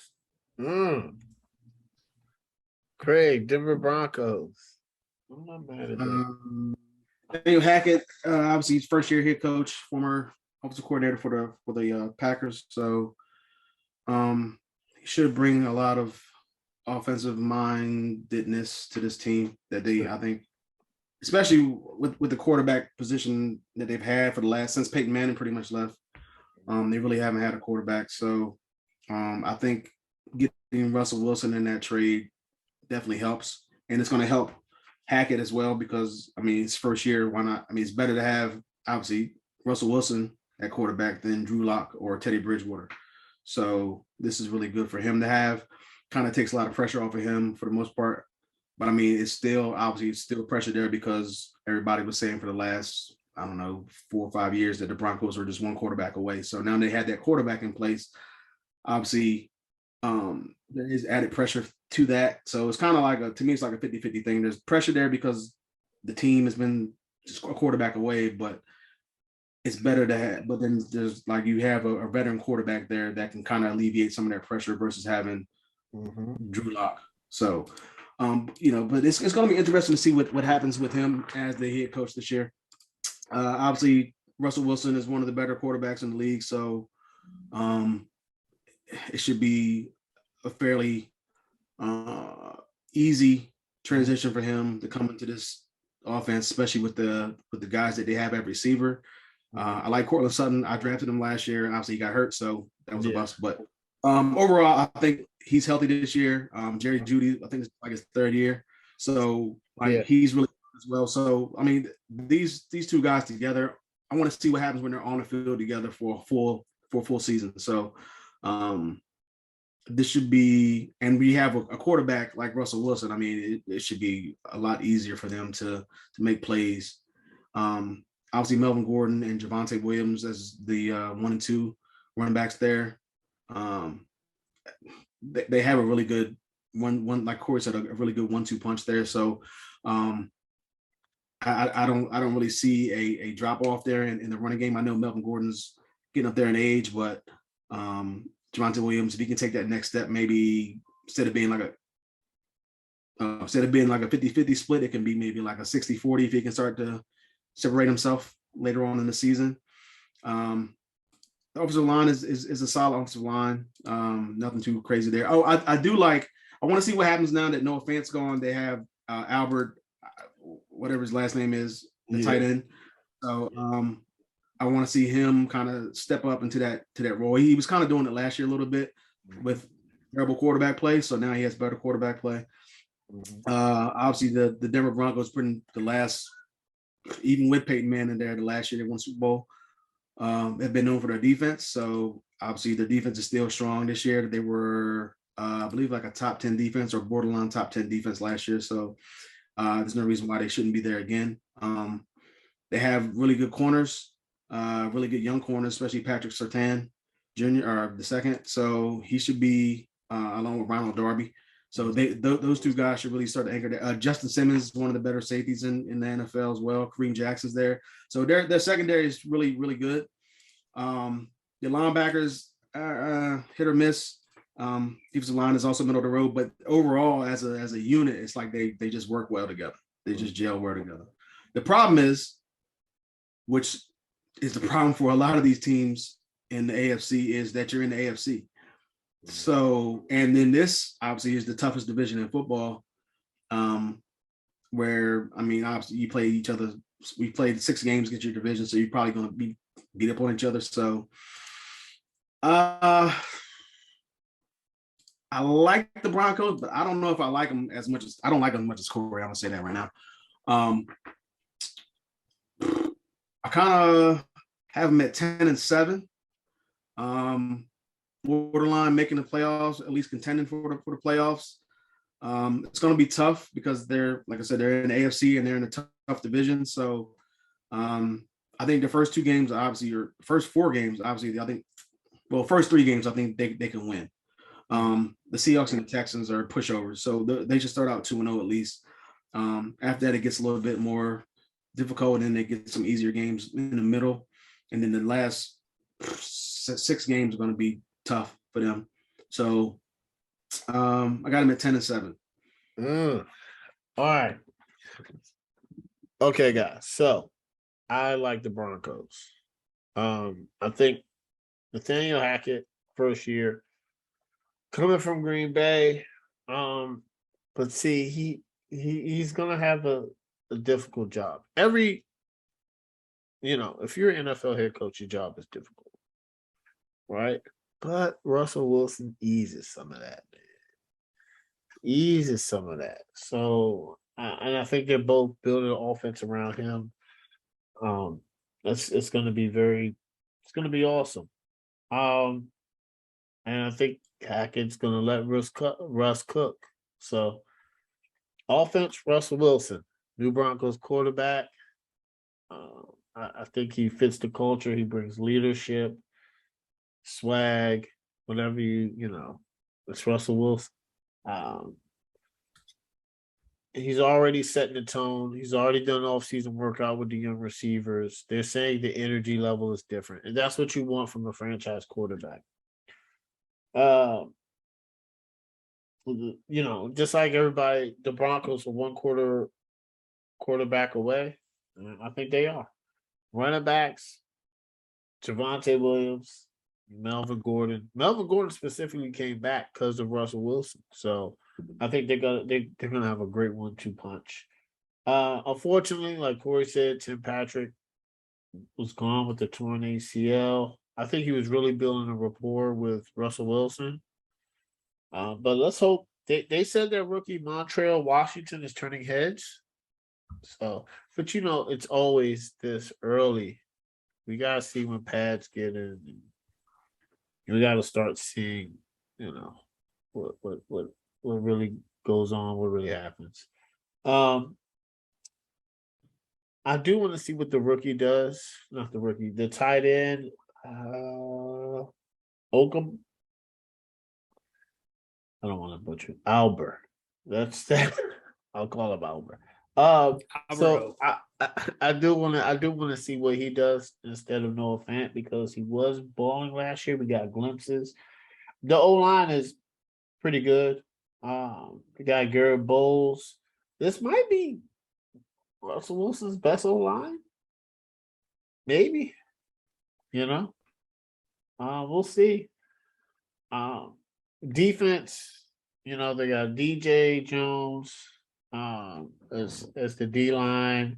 Mike Purcell. So the D-line is good. And with the edge rushers, they got Bradley Chubb and Randy Gregory. Let's see Randy Gregory.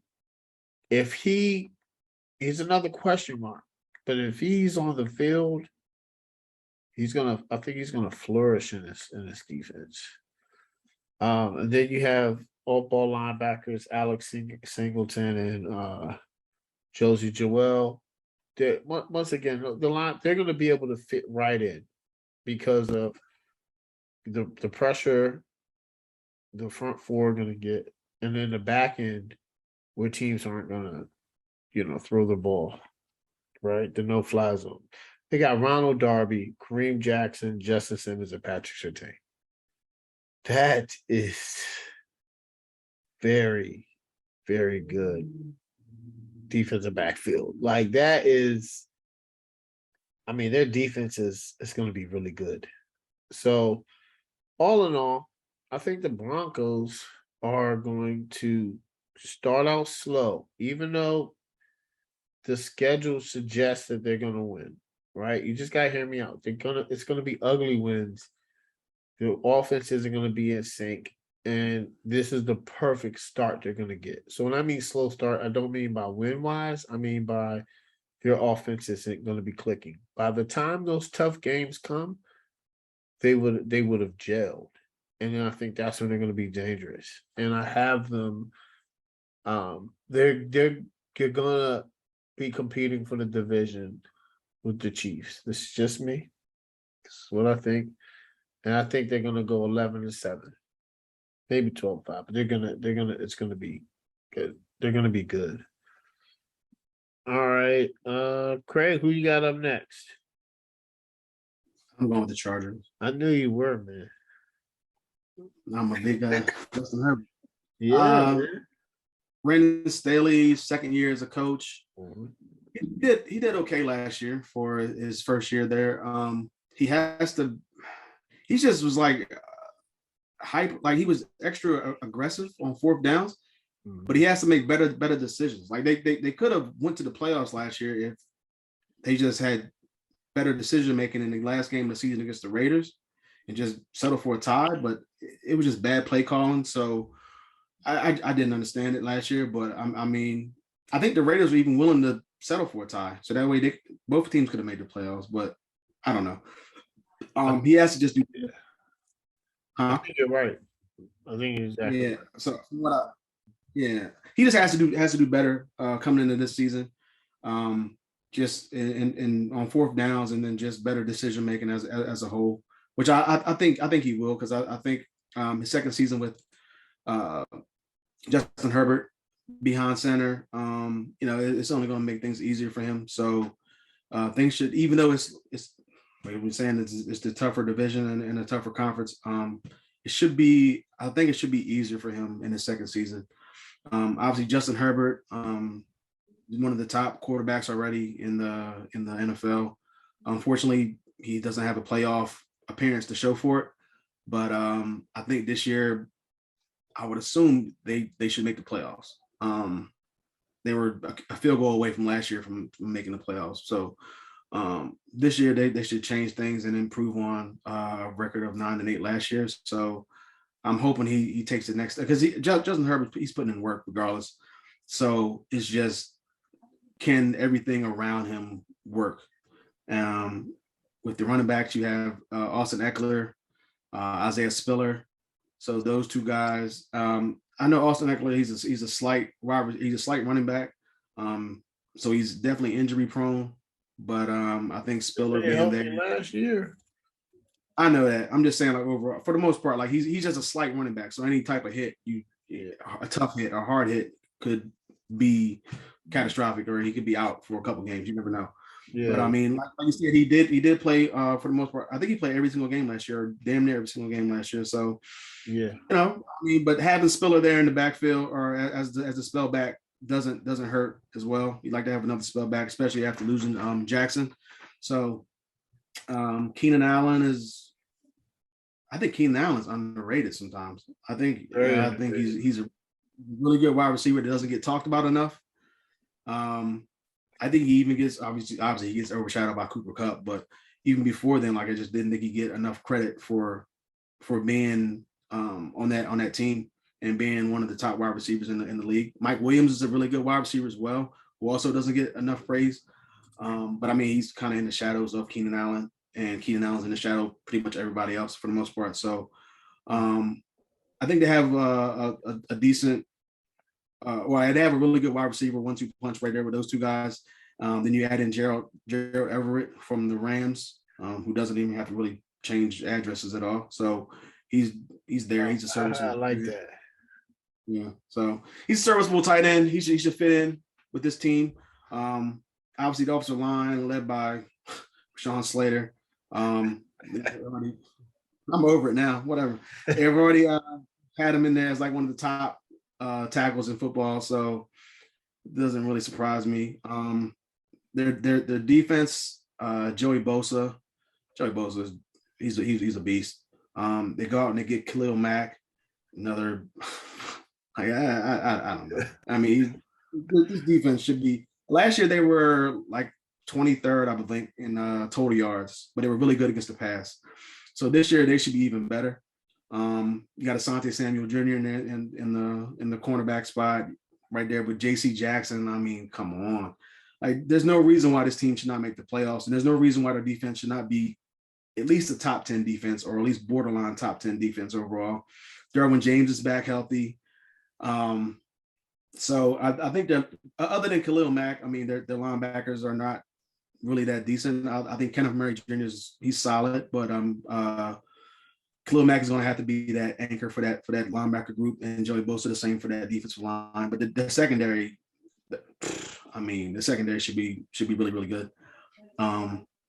So I got the Chargers winning the division next year. I know people saying the Chiefs are, and rightfully so. I mean, they've been the top team in that division, but I think that this year is the year that the Chargers, with the Chiefs players, some of the players that they've lost, and some of the players that the Chargers have acquired, I think this elevates the Chargers to that top spot. So I got the Chargers finishing 12-5. Their first 4 games, actually their first 7 games, they should have easily 8 games. God, gee, the first 8 games they should win at least 6 or 7 of them. Other than the Chiefs game at the Chiefs with the second game of the season, the toughest game is going to be a home game against the Raiders or the Broncos. So I mean, they should start out the season pretty good. I got them finishing 12-5. Okay, so Chargers are good. Brandon Staley, I think that your assessment is perfect on him. I think that Brandon Staley, right, listen, he had 1 year. His first year as a head coach, he did good. Overwhelmed a little bit, made some calls that not everybody agreed with. And it was interesting. I think you're right, Craig. I think he went for the most fourth downs, which analytically, he's big on analytics, which I get. And it's going to help you win some games. So I think that he should continue his aggressive approach, but do it his way. Don't dial it back just a little bit. I think they could have won not only even the last playoff game. I think they could have won maybe a game or two, not even to be in that position if he wasn't overly aggressive, right? Justin Herbert, man, great quarterback, phenomenal, cream of the crop. I think he's gonna take even a big. I know, and he's the type of quarterback that he's gonna be better, and it's great to see him make that step. Austin Eckler, great running back. And then they got, still got Joshua Kelly. They still got Roundtree, but they got Isaiah Spiller, who is doing really good in camp, man. He's turning some heads, and he's doing pretty good. And they, I think they got a good running back core. Receiver group is good, right? You got Joshua Palmer, who's a third receiver. Mike Williams is back as the big body receiver who could just throw it up, he can catch it. And you have Keenan Allen, who is a technician route runner. He's the kind of receiver that quarterbacks love to have because he bails you out. He bails you out on bad throws. He bails you out on deep routes. He bails you out on third down. he's a good receiver. I think he doesn't get enough credit for being one of the best receivers. Gerald Everett, the tight end, I think he's going to be good. I think he fits. Veteran leadership. I think last year they had. It'll come back to me. Jared Cook. Jared Cook, who was solid, but I think Gerald Everett's better tight end. The offensive line, Slater, second team All Pro. He's great. There's nothing else I can say about him. Shout out to the Zion Johnson, who's making some flashes at camp. They say his speed is good, and their offensive line is coming together to protect the quarterback. That happens if you have a good quarterback and if the GM starts, seeing how good a quarterback you have and putting pieces around him to succeed, right? The defense, D tackle, Jerry Tillery is a professional, hold down the middle. And then you have the edge rushers, Joey Bosa. They signed Khalil Mack. Khalil Mack is just, they say he went to the fountain of youth. Then they have Calvin Noy. Like, this is just, it's loaded. This team is loaded. And then you have the linebackers from last year. And then you got the cornerbacks, man. And the cornerbacks so far, they've been doing good. I was reading one excerpt, and they were like they're in full hawk mode. And you have Asante Samuel Jr., right? You have Derwin James, who is in a contract dispute, but he'll be on the field. Then you have Nasir Adderley. He's good. Then they signed J.T. Jackson, who will get to New England. That's going to be a quick one. Anyway, that's neither here or there for me. But I'm just saying that the Chargers are going to be good. I think this team, this division is going to be like the NFC West last year. I think 3 teams go to the playoffs. And I think the Chargers are one of them. I think they're going to go 12-5. I just think this division is going to be good. You're going to have a 4th seed that is going to be like, they should have been a division winner. I just think I see that. All right, Corey. Yeah, with Brandon Staley, only 1 year under his belt, but was surprisingly solid last year. I think was definitely a surprise for me. I did not expect the Chargers to be as competitive as they were, as quickly as they were. Tip of the hat to them. But this year's going to come with some massive expectations. So we will see how Staley and the team responds when arguably a deep playoff run is expected of you, not just being competitive.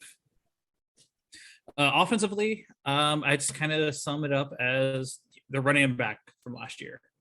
They got Mike Williams back. I don't know if that deal was the best of moves for him, but it makes sense to want to keep the consistency for your young quarterback. Not much more I can add on Herbert than what you guys have already said. I'm with Greg. Keenan Allen is one of the most underrated players in the NFL on the whole. I don't think just wide receiver. The dude's he's consistent, and I feel like just never quite gotten the attention he deserves for it. I will say Everett is a good signing. He's a more athletic upgrade over Cook, although he did spend last year in Seattle, so he's just got to relocate back to LA now. That's why you were up. Yeah. I thought he was easy to forget Seattle season last year. It's yeah. Okay. I think Isaiah Spiller and Josh Palmer could both be pretty interesting additions to that offense too, out of their draft class. Defense, again, not much more to add other than on paper that defense is absolutely loaded. linebackers don't have to be great when you've got the secondary and pass rush that they do. Overall, the Chargers are going all in on their young quarterback and his rookie contract, and they should. It makes a lot of sense. He excelled last year, ahead of what any of us for certain expected him to be. And I applaud the Chargers for just going all in to try to get a ring while they can. They'll be competitive for a long time, but when you could spend the money on premium players elsewhere, kudos to them for doing it. It's on paper, I think they've got one of the most talented rosters in the NFL this season. I think there's heavy expectations, and are they able to close? Because they fell on their face that last game of the season. Really no excuse not for that team not to make the playoffs. But I definitely think they're in the playoffs this year. I got them at 11-6. I think they have a really good season. All right. I'm up next, and I'm going to pick the Kansas City Chiefs. Kansas City Chiefs. Coach Andy Reid, offensive guru. Enough said. I think they made the AFC Championship for the 4th year in a row. Yep. That's a lot. It's a lot of years. Yep. That's a lot. But this year might be a little different. No Tyreek Hill. Which is, we're going to see. But if anybody can figure it out, it's going to be Andy Reid, Patrick Mahomes. But we're going to see. I think it's still going to be a different offense without him in it. Patrick Mahomes is back. He's considered by a lot of people probably the best quarterback in the NFL. I don't know if a lot of people would argue that. You might say Aaron Rodgers, but some people might say Josh Allen, but I think a lot of people will say Patrick Mahomes. So this year he's gonna be without Tyreek Hill. So we're gonna have to see how he adjusts. I think he will adjust. I'm not saying receivers come a dime a dozen, but nowadays it's seeming like that. So I think I think Patrick Mahomes and Andy Reid once again figure it out. Clyde Edwards-Helaire, the running back. He says he feels in the best shape he's felt. He hasn't lived up to expectations. They were expectations of him to get drafted out of LSU, and let's see if he is the true number one back, because they did get Ronald Jones from Tampa. So the wide receivers look different. They got Juju Smith-Schuster and Marquez Valdez-Scantling. So let me tell you something. They both kind of provide different roles, right? You got Juju on one hand, who's kind of a slot. He runs his routes really well. And then you have Scantling, who's a deep threat. So they're not going to take the place of Tyreek. So it's going to be different. And then you have Sky Moore, who's getting. People keep talking about him. Patrick Mahomes talked about him. He's putting in some work. So it's going to be pretty good. And then you got Travis Kelce, who. Like I said earlier, you got him, and George Kittle's one of the best. And Travis Kelce's probably going to get more looks that Hill is gone, Offensive line, Orlando Brown is back in camp, even though he wants to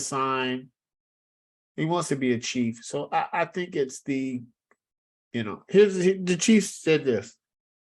We're not going to pay Tyreek Hill. We'd rather pay Orlando Brown. That's exactly what it looks like the conversation was. We'll franchise tag Brown, and we're going to work on it, get him signed long term. Because I think it's over for deals to be done. But he's going to. Is it over for deals to be done?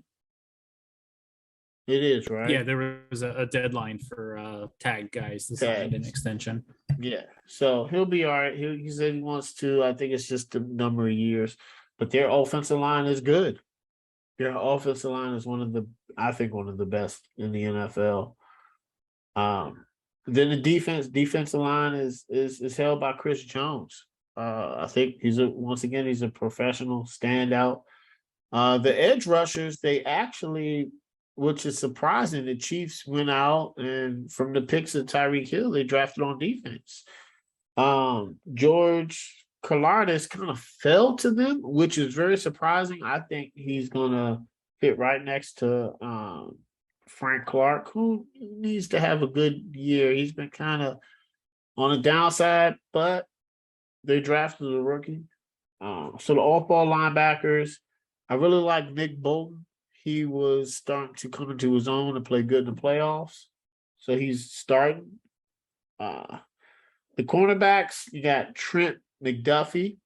McDuffie's another first-round draft pick. I thought that he was going to go earlier to New England, but they landed him. I think he's going to be a great pro. The safeties, they got Justin Reed, who kind of fills in for Tyrann Mathieu.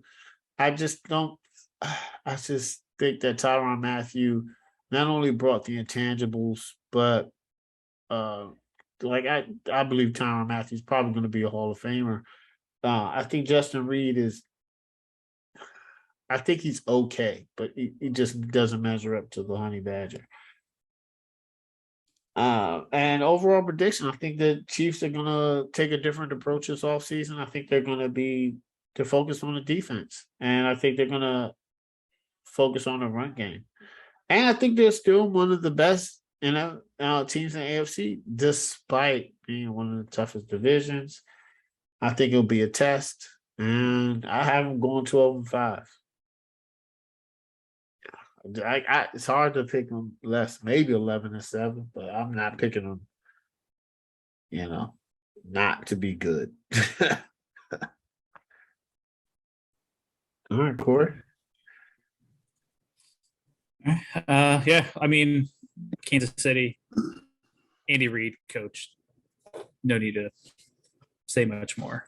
Offensively, fortunately, they still have Patrick Mahomes because they are putting a lot on his shoulders this year. I think it's Mahomes and Rodgers, the 1A, 1B in the NFL, and then the conversation starts behind them. I do honestly think they were really smart in moving Tyreek Hill. The math that you laid out there, James, choosing the left tackle over the wide receiver was probably exactly what the front office did. And unlike what the Titans did, like the Hill's the type of player that you move on from. A speed-based wide receiver going on his third contract into his 30s. Like, yes, you move on because NFL receivers are flooding into the NFL these days. Now, yes, I think that's also the flip side of that is their offense will suffer this year. I think they definitely struggle out the gates, and I think it is going to take Mahomes some time to get into a rhythm with guys. I think he will heavily feature and lean on Travis Kelce, but I would also expect defenses to double and triple team Travis Kelce and force somebody else to do something. I think Juju's an interesting addition. He excelled when Roethlisberger could still play football. I think he is a really good possession wide receiver and could, bounce back with Mahomes. I think they've put a lot of pressure on Sky Moore to produce as a rookie, though.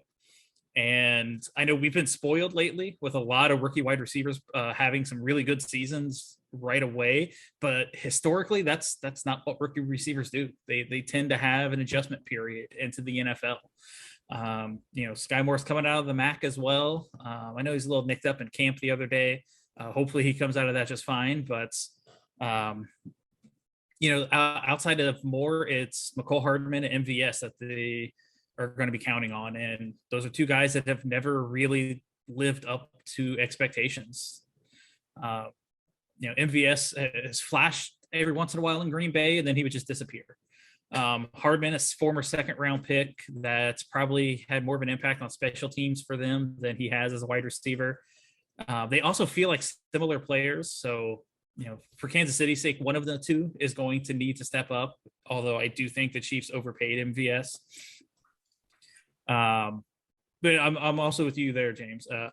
With Ronald Jones, he's a really interesting addition. I think he'll be a really good push behind Edwards-Helaire to bolster that backfield. I was a big CEH fan. I thought it was a perfect draft pick by the Chiefs. His skill set coming out of LSU was everything the Chiefs needed. I'm surprised that hasn't worked. But we'll see if he can come into his own this year. Defensively, again, I think you're spot on there, James. Frank Clark needs a bounce back year. The Chiefs are heavily counting on him to be able to produce.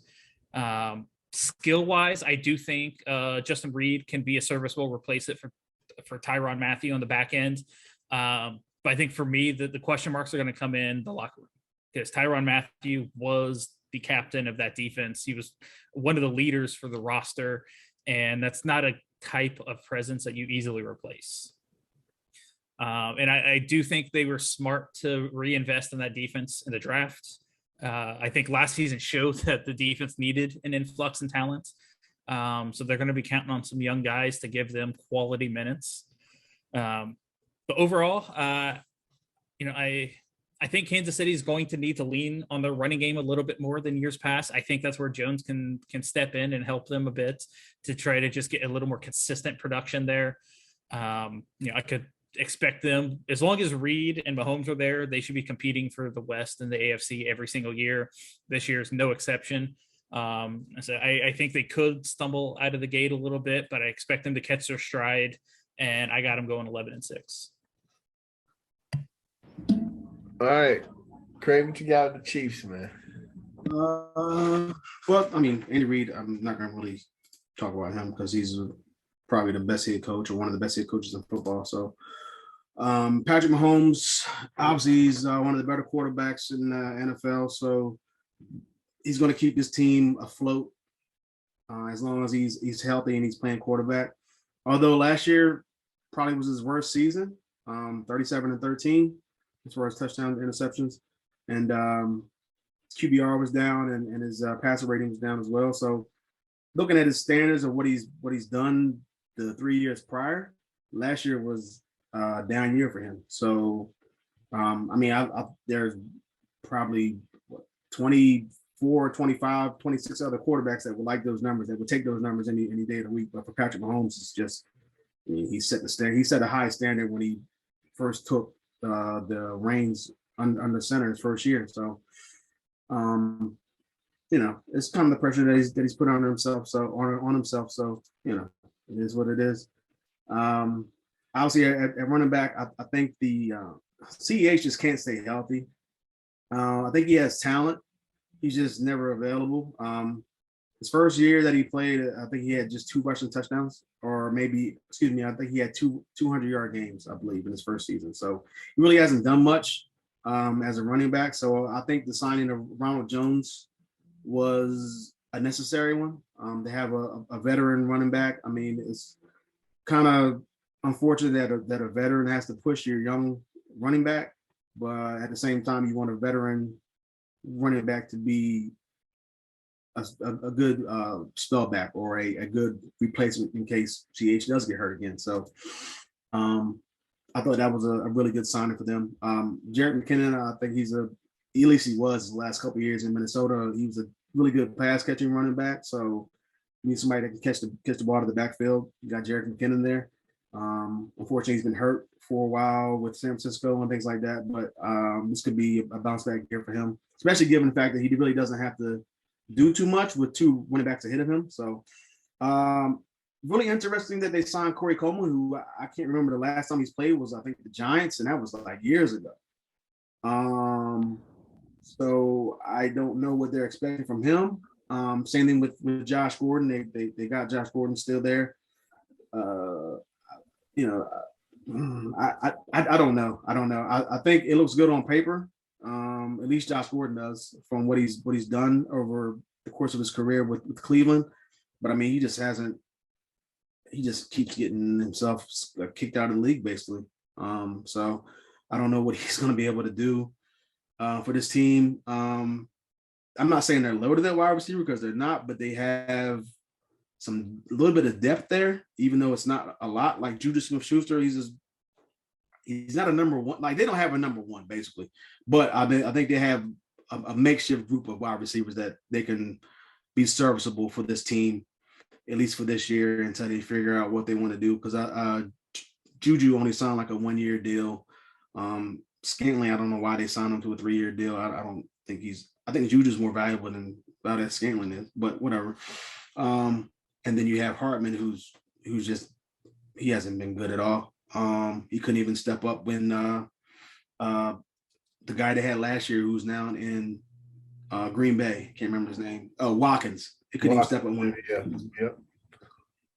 You know, I don't know what to expect from this group, other than maybe something from Juju. I think this is pretty much his year to say he's the number one, and then next year, with him being under a 1-year deal, to go out and either re-sign with Kansas City or maybe sign with somebody else.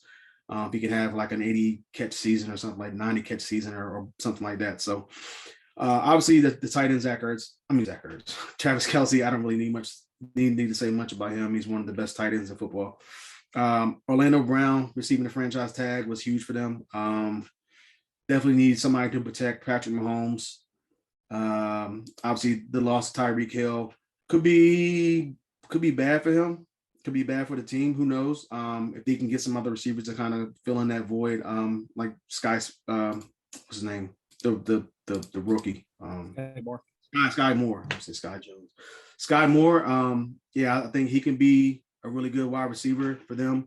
I think there's pressure on him because of where he was drafted, but I don't think he's going to be, at least not right away. I think Hartman and Valdez Scantling and Smith-Schuster are going to be the 1, 2, 3 guys for that wide receiver group, unless Sky Moore can come in and assert himself, which, I mean, with this group, I wouldn't be surprised. But to the offensive line, going back to that, I think I like I like them signing Orlando Brown or franchise tagging Orlando Brown.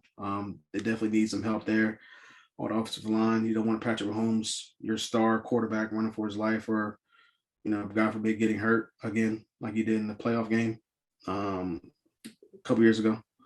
Or was that last year? That was last year. I'm sorry. The defense should be okay. Frank Clark and Jones, like, I don't know what's up with that group. Like, they have talent. They just need to really assert themselves this year and step up for that group. The linebackers are, middle of the road linebacker. I am kind of sad that they got Jermaine Carter, even though Jermaine Carter wasn't like a big time household name. I think he can come in right away and kind of get out of the shadow of Shaq Thompson. So maybe him and Nick Bolton kind of anchor that middle group. You guys touched on Honey Badger not being there in the secondary anymore. Justin Reed. They also lost Ward as well, one of the starting cornerbacks there. So they're going to be a little bit thin and trying to get that secondary group somewhat What's crazy is their defense was so bad last year, especially early in the season, and they had Honey Badger and they had some other names on that defensive side as well, and they were still bad. So I'm not really expecting the defense to all of a sudden vault into like the top 10 or top 15 this year. I think they're going to be middle of the road again, not in the 20s. But that being said, I think as long as you have, like you guys said, Patrick Mahomes, you have a chance to win the division. You have a chance to compete for a Super Bowl. We saw what he did last year against the Bills, and we saw what he did in the playoffs. And they had the lead in the AFC Championship game, and then in the second half they just went cold. So kind of expect them to be once again in contention. I don't expect them to win the division, but I do expect them to be there. I do have them at the same record with the Chargers at 12-5, but I get a tiebreaker to the Chargers. But 12-5 for the Chiefs. All right, cool. I think this is the last team, Corey, right? Yeah. Yep. Las Vegas Raiders. The Raiders. Well, head coach.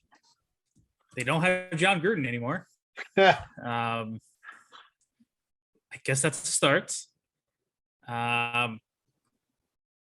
Look, Josh McDaniels, I still don't understand what the infatuation with the guy was. His name kept coming up year after year for head coaching jobs. I mean, there's no way around it. He was an absolute train wreck of a coach in Denver, ran that team into the ground within a season.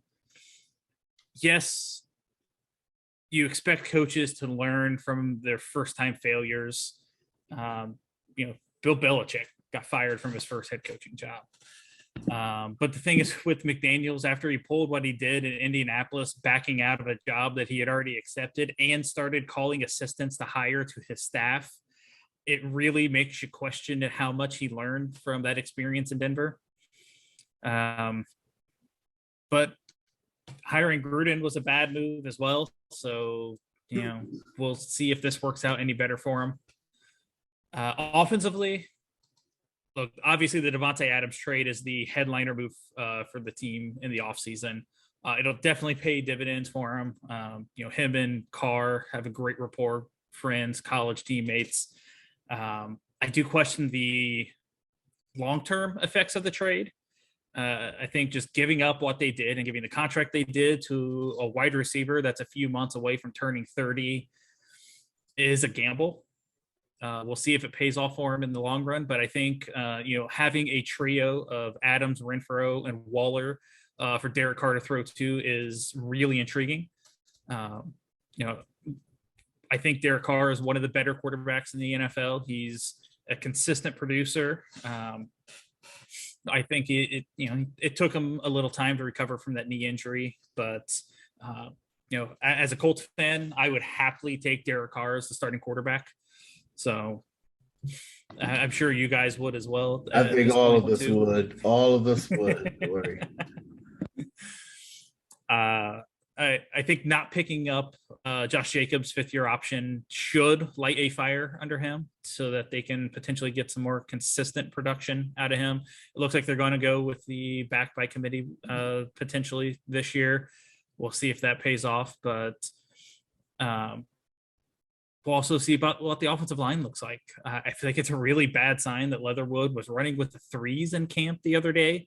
Apparently he's listed as the starter on their unofficial depth chart for the Hall of Fame game. But man, if you're expecting a guy to be a starter for you and he's running with your third team offense, that's not good. Defensively, I think Chandler Jones was a big time move. I also think the Rocky Ascent trade was a very underrated addition for them. Rock struggled his first 2 years in Indianapolis. He was very handsy. He would panic, grab, get flagged a lot. But he really came into his own last year. He had a very quiet but very good season for them. So, I hate to see him go, but I'm going to pick the pass rusher over the corner 10 times out of 10. But I think it's a really good addition when they already have a very solid pass rush in Chandler Jones and Max Crosby. So, if nothing else, their secondary shouldn't have to hold up long with the amount of pressure that they should be applying to quarterbacks. Overall, I think the Raiders were facing two options this past offseason. You either make splash moves to keep up with the arms race that was the AFC West, or you trade Derek Carr, you blow it up, and you try to wait out these teams and, get competitive in a couple of years. Obviously, they went the former route. They made the big splashes to get Chandler Jones and Devontae Adams. They're loading up to try to make a run under Josh McDaniels. But I think they're still the fourth best team in the AFC West. And I think that there's a chance that they could give potentially Kansas City or whoever is the number 3 team in there a run for a playoff spot. But I have absolutely no faith in Josh McDaniels as a head coach and his ability to lead a football team. I think if they struggle at all, things could snowball, and I don't trust McDaniels to be able to right the ship. When picking games, I ended up having them at 6-11. I do think that's low. I expect them to have a better season than that, but I'm still going to say 9-8 for the Raiders this year. All right, Craig. Well, Josh McDaniels, we all know his past time as a head coach or whatever you want to call that. It just wasn't good. So I'm kind of hoping that this time around, maybe he can take that next step forward after spending more time with Bill Belichick, coming to a team that has a really, I ain't gonna say really good, but he's like above average quarterback. I think Derek Carr is he can obviously he can be a lot better, and I think this is a chance to take that next step, especially with given the wide receiver Devontae Adams, his former college teammate. So they already have that camaraderie. They already have that timing now. I would assume. I think they practice with each other in the off season anyway. So everything should be coming natural to both of these guys when the games actually kick off in September. Hunter Renfrow had a surprising, really good a good year last year. Kind of came out of nowhere for me. And obviously Darren Waller, he didn't play a lot last year. He was injured, but I think he should come back and redeem himself this year. As long as he can stay healthy, he should have a really solid season. The offensive line just looks bad. I don't really know what else to say about it. There's not really high expectations. I think Leatherwood was playing out of position last year. PFF had him rated the second worst starting guard last year. So maybe they put him back at tackle. Maybe at his natural position, he'll be better for that. Who knows? Josh Jacobs. He's a solid running back, but he's not like a top tier running back to me. I think Drake there with him can make something happen as far as a decent 1-2 combination running backs there. So those two guys should be somewhat. I mean, if I had to put them out, I'd probably put them as maybe the third best running back group in that division. But I think Josh Jacobs, when healthy, he's solid. The defense side, I do like Max Crosby. There's nothing to not like about Max Crosby. The Chandler Jones signing was really good for them. I still like Denzel Perryman. I think he had a really solid year last year. Trevor Mooring, he's really good safety. So they have pieces there. If they can try to build off what they did last year, I think they'll be in another position to put together a playoff run. Obviously, that division is going to be tough. And obviously, the head coach, if he doesn't get in over his head early, I think they can have a solid season. And as long as Derek Carr just comes out, last year he was 24-13. So he's going to have to definitely improve on those numbers. I think Devontae should help. Easily should help and also Darren Waller, if he's healthy, that should help as well. So I actually have the Raiders going. I had them at 9-8. Now I changed it to 10-7. So I got them at 10-7. Pretty much every team I got, for some reason I might have to redo this because I got every single team in this division with 10 wins or more. So right now I got them at 10-7, but it's fluid. So I'm gonna, look at it again. Yeah. All right. So the Raiders, Josh McDaniels. I've heard him on podcasts. The players talk about how he wasn't a good coach. Both the players were playing for Denver at the time when he was the head coach there. And he got caught for, cheating, and it was just a mess. It was a mess. Sometimes I think head coaches, when they come from Belichick's coaching tree, they don't embrace who they are and they rely on a system. Now, here's the thing about, when you're a leader in any industry, and you're dealing with people, you have to be who you are and be authentic. And that's as long as you're doing that and being yourself, you'll be able to succeed. So hopefully he's learned that lesson. I don't know.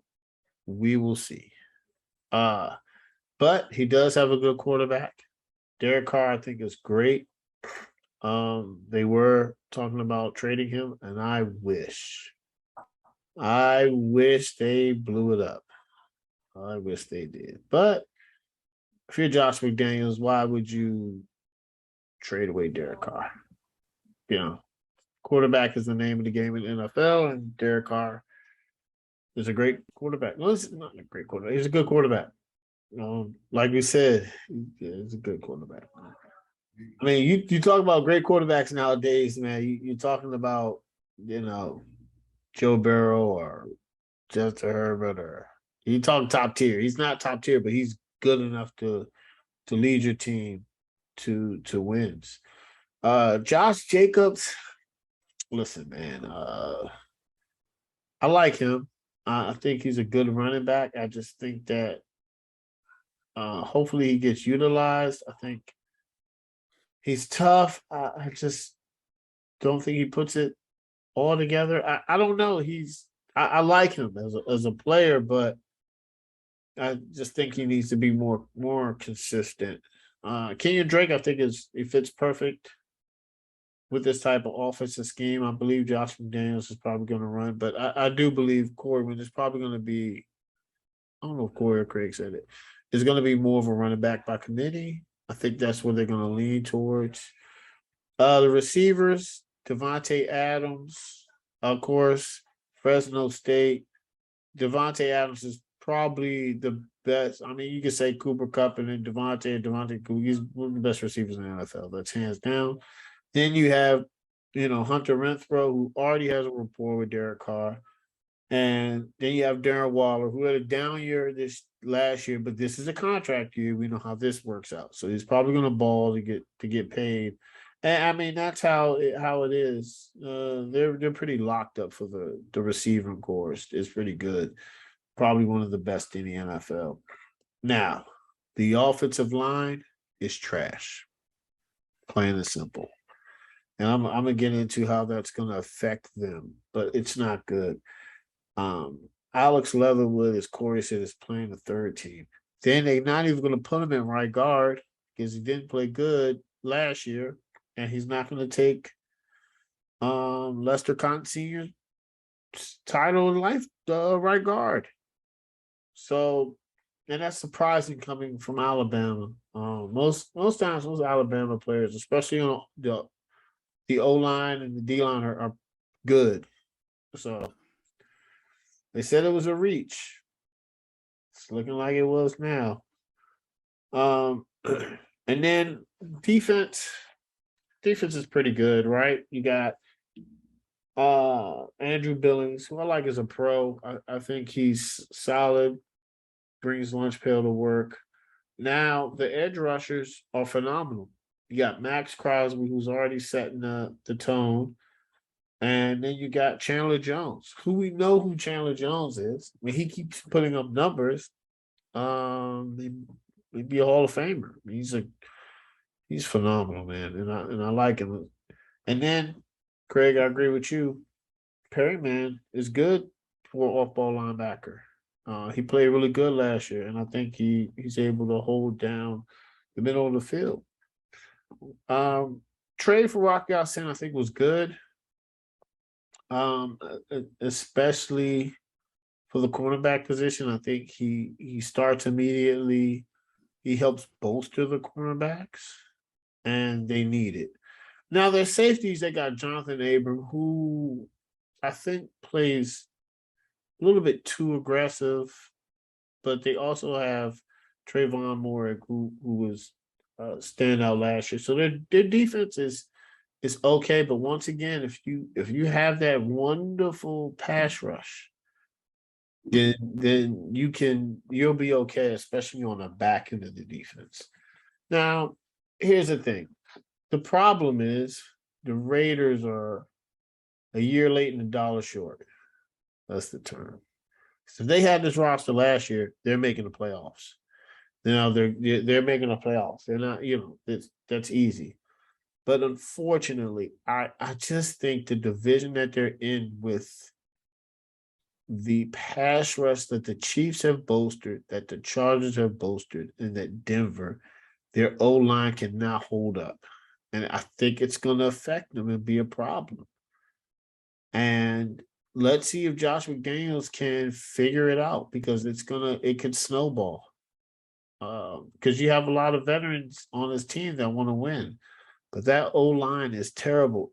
And what we know is you in the NFL, my dad says this all the time, and it's true. You got to have a really good O-line and a good D-line.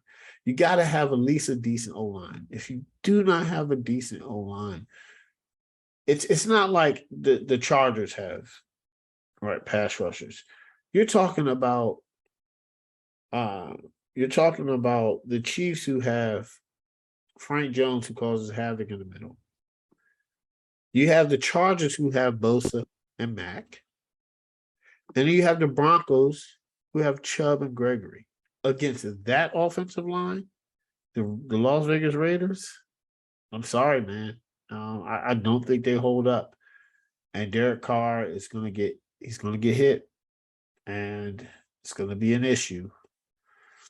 And, I think Devontae is going to be cool, but he might, want to stay in Green Bay. At least he would have won, or gone to the playoffs. At least he would have gone to the playoffs.